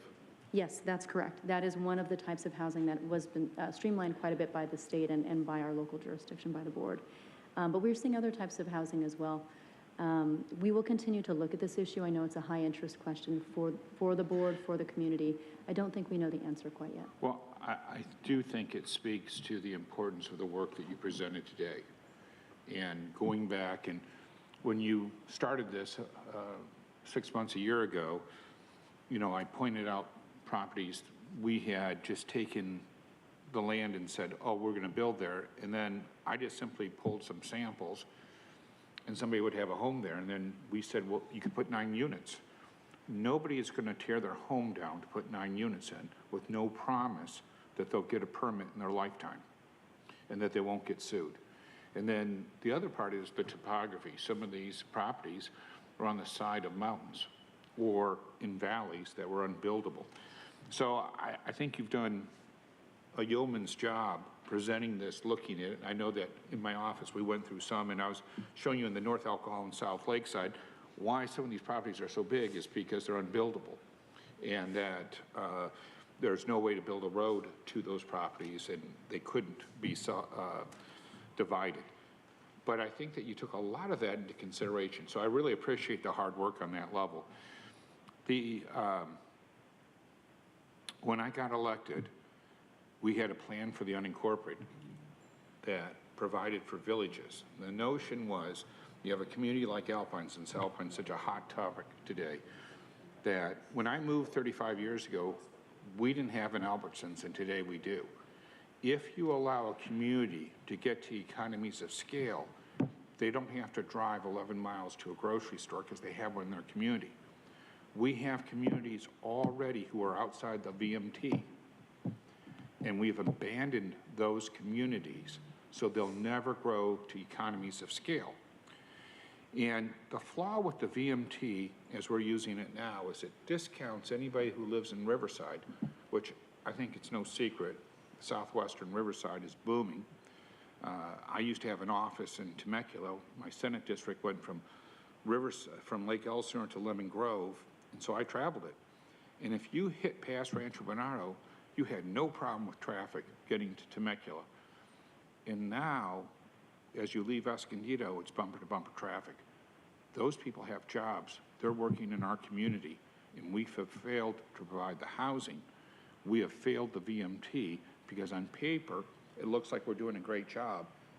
In theory, though, we've created much longer commutes. And even when you look at Tijuana and how many people are coming across the border, we know in your community and my community, many of our workers live in Tijuana. And I think that when we're looking at the DFA, I think that we really need to weigh it more than the VMT, because 200 Hispanic leaders are suing the state right now, calling VMT modern-day redlining. I don't think it's any surprise that land along the coast is more expensive than land in Lakeside. And yet, we have great workforces that live in Lakeside, and yet we can't provide workforce housing for them while we have lots of jobs for them. And I think we also have to take, before I get any further, I want to do a shout out to our chair, our board chair. A year ago, I went to her and said, we really need to have a need at Sandag to have everybody at the table. We have 18 cities who all have a vote and a voice. 500,000 people live in the unincorporated. The community of Lakeside is bigger than 6 of the cities, but no vote. So when you come into my district, try to find a bus route that's workable from Alpine. You can get on the bus, it leaves at noon, and you've got to be on the bus to be home by 3 because that's the only service we have. And yet we have affordable housing. We have apartment units that we subsidize so that people cannot go to work because there's no way to get to work. There's no. So I'm not saying that we shouldn't do that. I'm not saying that we shouldn't take some of the most affordable land and use it for the highest and best use. But I think that we have to force buses and trolleys into our communities. I'm old enough to remember that when Sandag started, they promised a trolley to Ramona. And then after we passed the tax, they took it off and said they couldn't afford it. But don't kids in Ramona deserve access to our beaches, access to our schools, access to work? And yet we know that for many of these communities, if we gave them the proper service, that land would be the best land to develop to make sure that we have places of equity for people to actually build and build generational wealth. So I want to do a shout out because I think later this month we're voting Friday, woohoo, to give them a voice so that we can put that through. But I think it's important when you think about communities, it's 1.7 million San Diegans and 500,000 unincorporated, and then you have cities of 100,000 or smaller next. So the second largest population, and when we think about how much transit costs, nobody in the unincorporated is ever going to vote for something that doesn't even allow them a voice at the table. It's automatic we're going to be against everything because, I'm sorry, bus service between noon and 3 is not workable. So I just want to make sure as we're moving forward that we're not just looking from where we can put the housing, but where housing should go and where we should put the bus line, where we should support those people. And when I look at it and I think, you know, I'm not picking on you at all. Is Encinitas really going to take 1,000 homes? Are they going to put in 1,000 units? No, they're not. So how many people are denied generational wealth because we failed to build in the unincorporated where the land is most available and some of the most affordable? Now, when I think about the housing that we're looking at, I like to look at my constituents. The majority of trades live in my district. We've got carpenters, electricians, we have all the training centers, many of them are in my district. And don't they deserve to deserve access to live in the neighborhoods that they're building? And yet, what have we done to provide workforce housing? What exemptions to the VMT are we providing so that these people will have equal access? Is there specialty housing? You know, when you think about why aren't we looking at employment centers? So we have in Lakeside, Riverford Road, where we've included over 500 new high-paying union jobs, and no one lives in Lakeside, and yet they could live within 2 miles if we allowed that portion of Lakeside outside the VMT to be included in the VMT. Now, I love the climate. I moved here from Michigan. I'm not leaving. I love that we allow people of all shapes, sizes, colors, and creeds to live in my district. And I love that when I moved to Alpine 35 years ago, I couldn't run around the neighborhood because we had smog. We don't have smog today except for on a special Santa Ana Day. Those are all good things. I'm for them. But I'm not going to allow them to be an excuse to hold my constituents down and to deny them generational wealth or access to housing. So I just want to lean forward with y'all, and from my perspective, for my district, looking at the DFA, I believe that the equity aspect should play a more important role because I know the land in my district, by its very nature, is more affordable, and it would allow more people to come in with homes. And when we look at this is all good, and I'm not against it, and I'm not trying to pile drive. I mean, you've taken on all these areas, and it's a lot of work. It's a year later, and you've done this. But as we go forward, I'd just like for some consideration of VMT creep in looking at, are we checking boxes or are we solving problems? Because if we're going to check boxes, we're going to continue to deny people who work hard, who make a good living, access to housing in San Diego, when it's all us doing it to them. It's not us providing solutions for them. So I just want to point that out to my colleagues. I made a whole bunch of notes here. I just want to make sure, because when I hang up, you guys aren't going to let me speak again.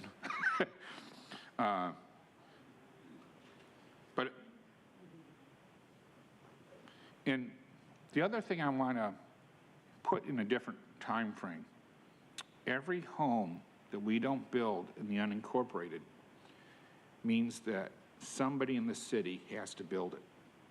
That means that somebody's going to have to subsidize it at a much higher rate to make it affordable.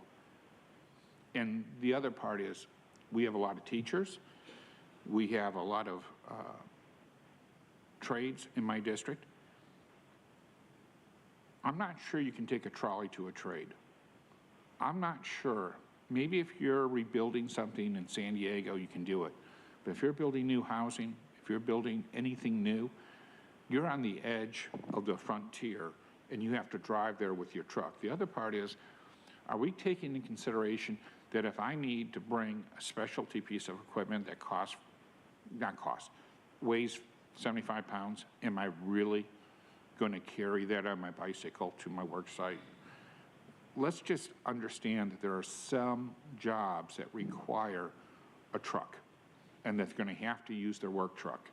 And so if those jobs require that, those career paths, why aren't we building career housing that accommodates them and leave the housing that's closest to mass transit for those who can use the mass transit? You know, I did SB 35 with Scott Wiener, and it allowed for communities to build within a half a mile of a transit center, up to 150 units, and have 30 days to get a permit done. And it lowered the requirements on cars, because I figured that if I live within walking range of a trolley stop, that would attract people who work along the trolley line. And it makes no sense to me that we're punishing people who simply want to create equity and wealth for their children and grandchildren. So I'll get off my soapbox here, but I would like for us to be thinking in those terms. I have a small window of opportunity on this board, and if I could leave my mark by making sure that everybody in my district had a path to homes, that would be a huge win. Thank you. Thank you. You all got what you need? All right, well, we're looking. No, I just want to make sure. I think this is exactly the kind of discussion that we need to be having. It's important, and so we look forward to your report. So we have a motion and a second. Please vote. And Chairwoman Vargas, that motion passes unanimously with all supervisors being present and voting aye. All right.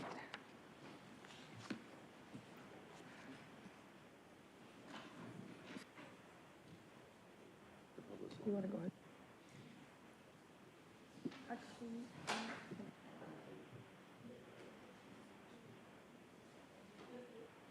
Before we go to non-agenda public communications, I just want to clarify something that during my remarks yesterday, item number 30, I said congressional delegation instead of congressional majority when I was talking about the humanitarian emergency response. And so I want to make sure that I emphasize that the congressional delegation of San Diego has been really championing the work that we've been doing to support our asylum seekers work and migration program, and they have been very supportive of President Biden's supplemental proposal. It was a congressional majority, but I had been here almost 11 hours, and so I totally messed up. So I am not afraid to say when I mess up, and so I will just say it what I was trying to say is that we do not have additional federal funding in our region due to the congressional majority that did not approve President Biden's supplemental proposal. So there you go, on the record. Go ahead, sir. Thank you, Chairwoman Vargas. We still have 10 requests to speak on matters not listed on the agenda, 1 individual in person, and 9 requesting to speak by phone. For those that have requested to speak by phone, if you could please dial into the conference line now. With the instructions that were provided to you, we'll begin with the in-person speaker, and I'd like to invite forward Karma. You have 2 minutes to address the board.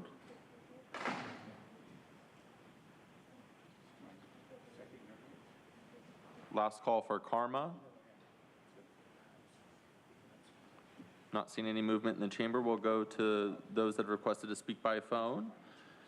When it is your turn to speak, you'll be unmuted. You'll then hear a recording that will tell you to begin your comments after the beep. I'd like to remind the callers that they should mute their TV or live video stream before they begin speaking, and we'll go ahead and begin with our first caller.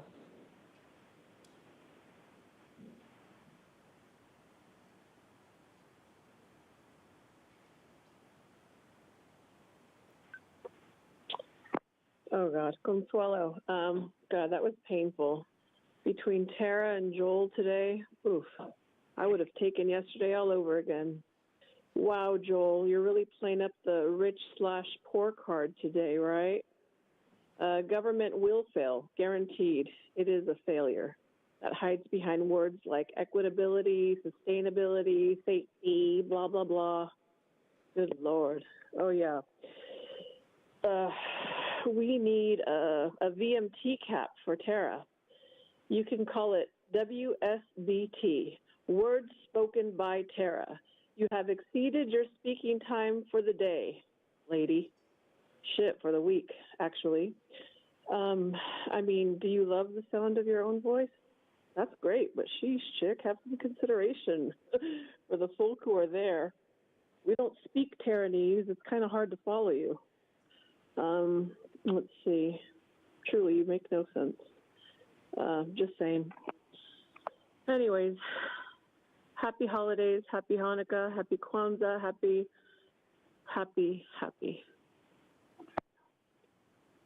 Thank you. We'll go to our next speaker.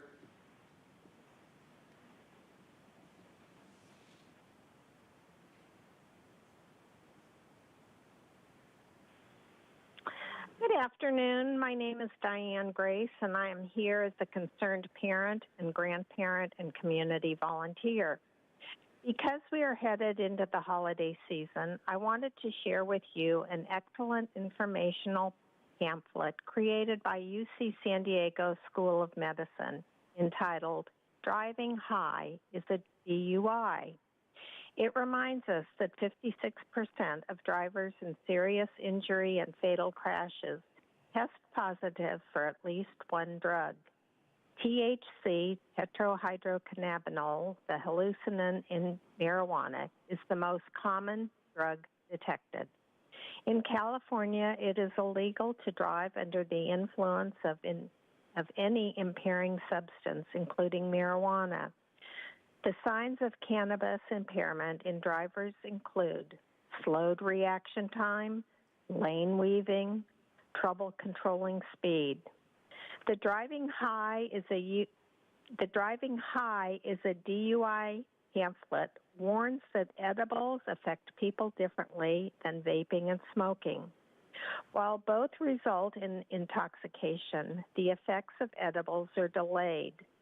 With edibles, users may consume more than intended before feeling any effects, resulting in higher levels of impairment. According to SANDAG information, the age initiation of marijuana use in San Diego is now 12. It is very important that all messaging from adults states clearly the harm associated with marijuana smoking, vaping, and consumption and driving. This is not the message that the billboards all around San Diego are conveying about marijuana use. That needs to change now. Thank you. We'll go to our next speaker.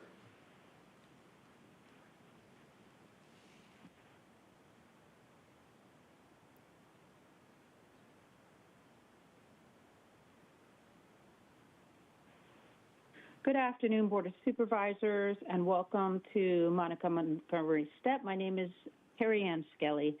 I'd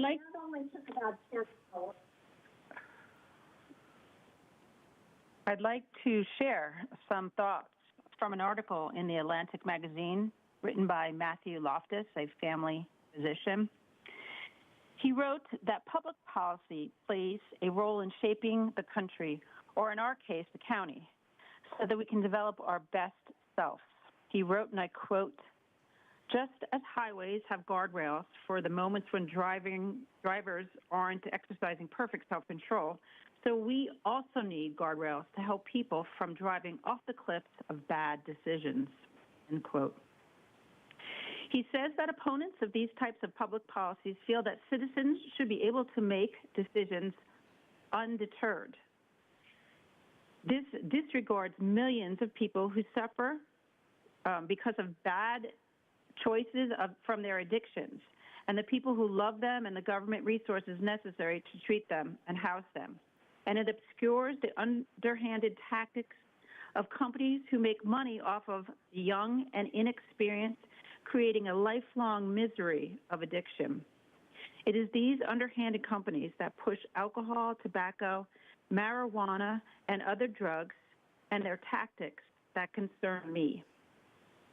Parents like me feel that we are at an extreme disadvantage in pushing back on marijuana policies that would enable more pot shops in the county. It is my hope that this county can create environments where youth can develop their best self and where underhanded companies aren't encouraged. Thank you for hearing my concerns this afternoon.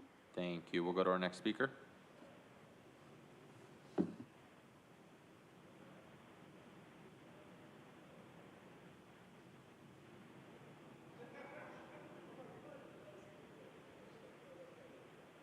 Hey, it's the bringer of good public comment truth. Did you guys get any sleep?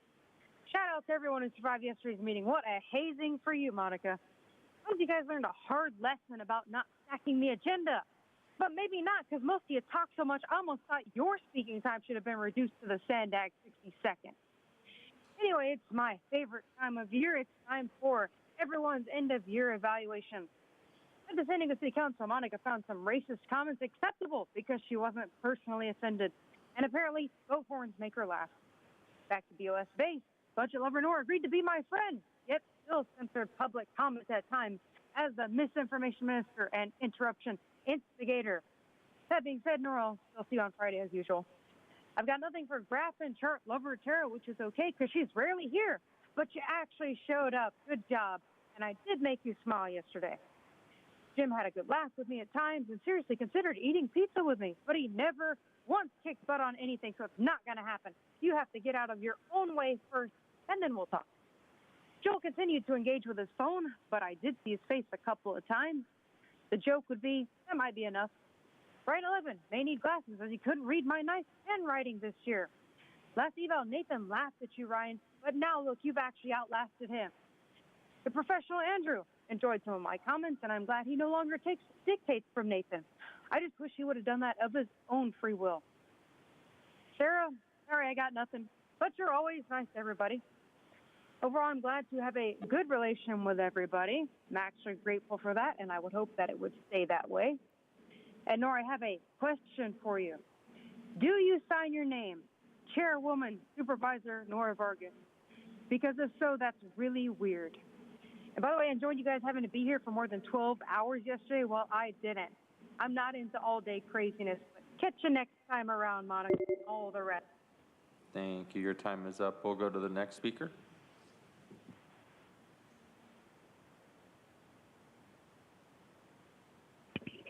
So sad, Jim. Yesterday, you were so dismissive when I was talking about the healthcare system and my own experience and having to have been given 100 pills a day. And so what I'd like you to take into consideration after being assaulted by the sheriff, and you guys probably think I'm faking it, how many of you have multiple sclerosis? How many of you have had a spinal tap that made you paralyzed for 8 years and left you in a wheelchair? How many of you were put on 100 pills a day thinking that that was going to be the way out of it? Instead, it was killing you. And thank God, by the grace of God, 5 years ago, I was able to start walking again. And so it's only been 5 years, but I still have, different things that go on that affect my ability to heal like someone else, like maybe like one of you. If you got the shit beaten out of you out in the hallway by a grown man double your size, and then you want to sit there and dismiss me and my injuries, my feelings, and all of that, and my experience. But none of you have been there, and I wouldn't wish that upon any of you. because it was killing me to be on all of those meds, because you know what they do is they give you more and more because you'll get symptoms from the side effects, and then they try and cover it with that. And I was so brainwashed that I believed that they were actually making me better. I was terrified not to take them because I was terrified of the symptoms. And since I've been off them, it's like a whole new world. And so the fact that you guys want to sit here and push pharmaceuticals and all of these doctors and hospitals and stuff on the people when in fact they do nothing but kill you, it's very sad because you guys are all affected and you've injected yourself with something that you probably don't even know that the side effects you are having are from that. Like, Jim, do you have a problem with your arm? Can you not lift it up? Why is that? Do you know that it's from the vaccine? Maybe you guys need to pay more attention because, like I said, I wouldn't wish what I've been through upon any of you. You should not dismiss other people because you don't understand the history that they have come from. Thank you. Your time is up. We'll go to our next speaker.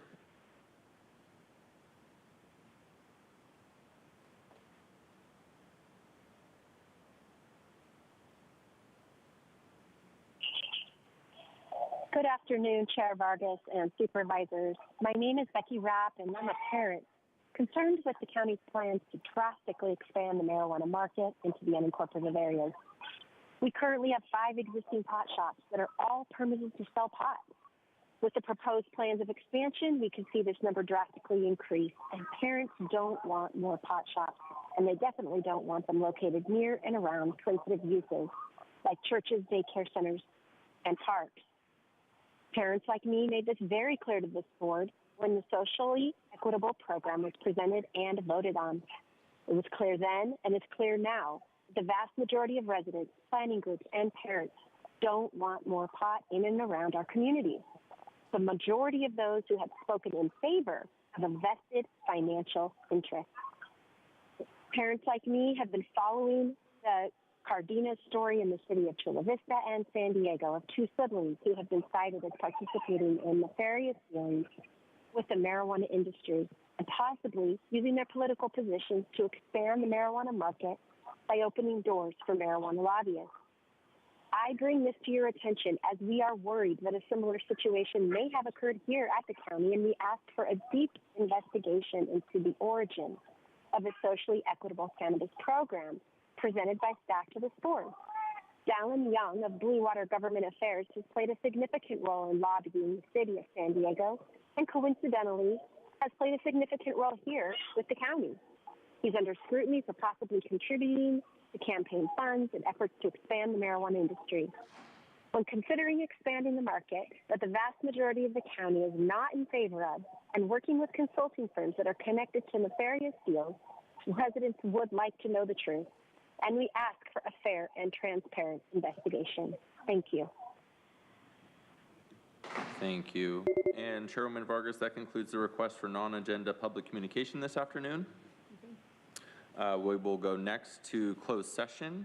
We have 2 members of the public that have requested to speak on closed session, both coming via phone, so we will give you a moment to call in.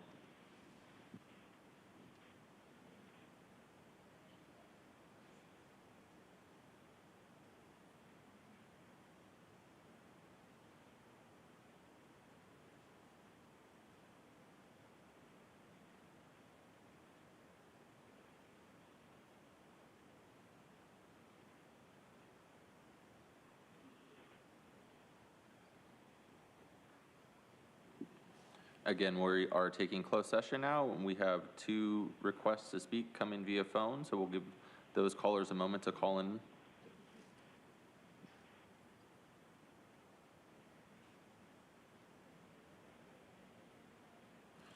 We have the first caller calling in.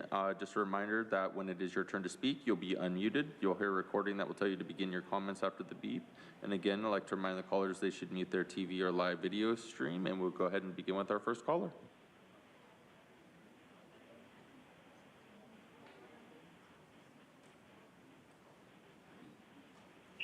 Oh, you guys couldn't see this yesterday. You didn't want to spend all day there. Anywho, yeah, litigation, all this stuff. We should be, more into seeing what you're going to be doing with the CAO. But of course, just like with Sandeg, you're completely not transparent. And then you have litigation for unreasonable entry into a search of a private property. What's new here, right? I mean, that's what the police are overstepping their bounds all the time, and then a personal injury lawsuit. But really, you know, Nora, you're facing all of you guys are going to face litigation. The more that you continue to sit and just try and like abuse your authority and go after the people and target them and kick them out and do all these things and go against what the community wants by, you know, engaging in your own agenda. And the fact that you are telling people what they need to call you, I can actually call you whatever I want, and you didn't change your name to Supervisor Nora Vargas. So your name is Nora, and we can call you whatever we want. You don't give people respect, and when you do, then maybe you will get it. But like sitting there telling people and dictating, you must call me this. That is my name. Did you change your name? Does your birth certificate say supervisor? And you do it to the Sandag board as well. I see you laughing. Yeah, because you're a Tijuanera tyrant, and you fucking know it. And that's not racist. That's what you are, and it explains you perfectly. So sit there and do whatever you want, but your days are fucking numbered, Nora. You're going to fall just like Nathan, and it'll probably be a lot fucking harder. So, you know, you think it's funny what you're doing, but that's what happens when people get into power. They let it go to their freaking head, and that is exactly what you've done, and that is exactly what you showed to the people. And all of the people on the boards, how you disrespect them and they just put up with it. Wow. I can't wait till the day comes when you're begging and pleading for all the things that you need. And you. Thank you. Your time is up. And Chairwoman Vargas, not seeing anyone else call in. That concludes public comment on this item. We're gonna go, can you just hold on one second? Because we have to do adjournment. So I'm gonna turn it over for Supervisor Desmond. Thank you, Madam Chair. Appreciate it. Today we close our meeting with an adjournment in memory of Dave Kreitzer. He was a beloved husband, father, grandfather, and great-grandfather who passed away on November 12th, 2023. Dave was born on October 18th, 1929 in Dayton, Ohio, with an interest in forestry while attending the University of Montana in Missoula. While he was there, he enrolled in the university's ROTC program for 4 years and received a commission as a second lieutenant in the United States Air Force upon graduation. In 1953, Dave received orders to join the U.S. Air Force in Europe and was assigned to the 48th Fighter Bomber Wing, stationed in Chaumont, France, where he met the love of his life, Georgette, and they were married the following year. Dave had a successful 33 years in sales and manuscript procurement after he retired and became active in environmental and civic organizations, including the Rancho Bernardo Homeowners Association or Corporation. He was a member of the Rancho Bernardo Town Council and chairperson of the Rancho Bernardo Planning Board from 1979 to 1980. In March of 1988, he was appointed to the San Diego County Planning Commission by Supervisor Susan Golding. His service of 20 years was longer than any other previous commissioner by being reappointed by subsequent supervisors due to his integrity and planning acumen. In the mid-1980s, Dave was instrumental in the formation of the San Diego River Valley Conservancy, a group dedicated to creating a park and trail system from Del Mar to Vulcan Mountain and Julian, known as the Coast to Crest Trail. In acknowledgement of his contribution to the river park, the 990-foot bridge that currently spans Lake Hodges is the world's longest stress ribbon bridge and has been named the David Kreitzer Lake Hodges Bicycle Pedestrian Bridge in May of 2009. Dave was an original parishioner at the San Rafael Parish and served as an usher for over 20 years. He had a love for travel and enjoyed visiting national parks and spending vacations with his wife and children. He valued good friends and family and enjoyed spending time with his grandchildren and great-grandchildren. A life well lived, may he rest in peace, and we send our deepest condolences to his entire family and friends. Thank you. Thank you, Supervisor. The last adjournment will be in the honor of the memory of Peter Seidler. It is with a heavy heart that I adjourn today's meeting in memory of Peter Seidler. Peter Seidler served as the chairman and owner of the San Diego Padres, our beloved San Diego Padres, one of the pride and joys of our county. Through Peter Seidler's leadership, dedication, and commitment, the San Diego Padres drew a franchise record of 3.7 million fans to Petco Park this year, which was the second highest attendance in Major League Baseball. Not only was Peter Seidler a great chairman and owner of the Padres, but he was also a pillar of our community, a generous soul, and a visionary leader. In 2016, Peter Seidler formed the Tuesday Group, a foundation that provided much-needed resources to our homeless population, like bridge shelters in the downtown area, work experience, job training, meals, and water. The Tuesday Group also created a community care kit program that provides backpacks filled with protective clothing, hygiene necessities, and other needed goods. In addition to the Tuesday Group, donations for the Padres Foundation grew nearly 10 times during Seidler's time as chairman, supporting underserved communities in San Diego. Bless you. Peter also led the Padres to create lasting relationships with the Rady Children's Hospital, Monarch School, Make-A-Wish Foundation, Build the Miracle, and Veterans Village of San Diego. His spirit and dedication to the Padres community and his profound impact on San Diego will forever be cherished. The entire San Diego community, whether a Padres fan or not, mourns the loss of such a kind and generous man. My heartfelt condolences goes out to his family, friends, colleagues, and our Padres family. Thank you very much. With that, the only thing is I am going to take a point of personal privilege. I just want to say this, this year was a rocky year, a little bit, right, for all of us at the County of San Diego. And I really want to take a minute to just say thank you to the clerk, to Andrew, to Ryan, to Nancy, to Sidra. All of you do such a fantastic job. You know, you help us run such a wonderful, great meeting. It doesn't matter how much, you know, public comment comes in, hours, days, and you are always so professional. You're so great to everyone. I want to thank the sheriffs for your professionalism, for all of the work that you do throughout the whole year. Today is our last meeting of this year, so I want to make sure that you know that we are grateful for you, that we acknowledge you, and that we really appreciate everything that all of you. I want to thank our interpreter, Patricia. You sit there. Muchísimas gracias por todo su trabajo. I know sometimes it's tough because, you know, we speak very fast. I want to thank Sergeant Bonanno. Thank you for you and your team. You all are keeping us safe, and you do an amazing job during difficult times. Jason with Peraton, I know you know you all try to do the best that you can. Our communications team, making sure that the public is able to listen in and make sure that everything is always ready, because it's very important for us that the community outside is able, those that can't join us in person are able to have access. I want to say thank you to Sarah and the Luge team to always being prepared on Wednesdays. Our legal counsel for both Tuesdays and Wednesdays, always being prepared, closed session as well. Of course, Helen and the CAO team for making sure that we're brief, that we have everything that we need. To our county staff, I hope that all of you make time to rest during the holiday season. I know there's a lot of work. There's been so much going on. Very, very grateful for all of the work that you do. We have a fifth supervisor now, and I know we're going to spend a lot of time briefing her. We're very, very grateful that you're here. We were waiting for you with open arms. I know that it's going to be like, you know, drinking water from a water hose, as they say, but you are, you know, you're amazing, so you're going to be more than fine.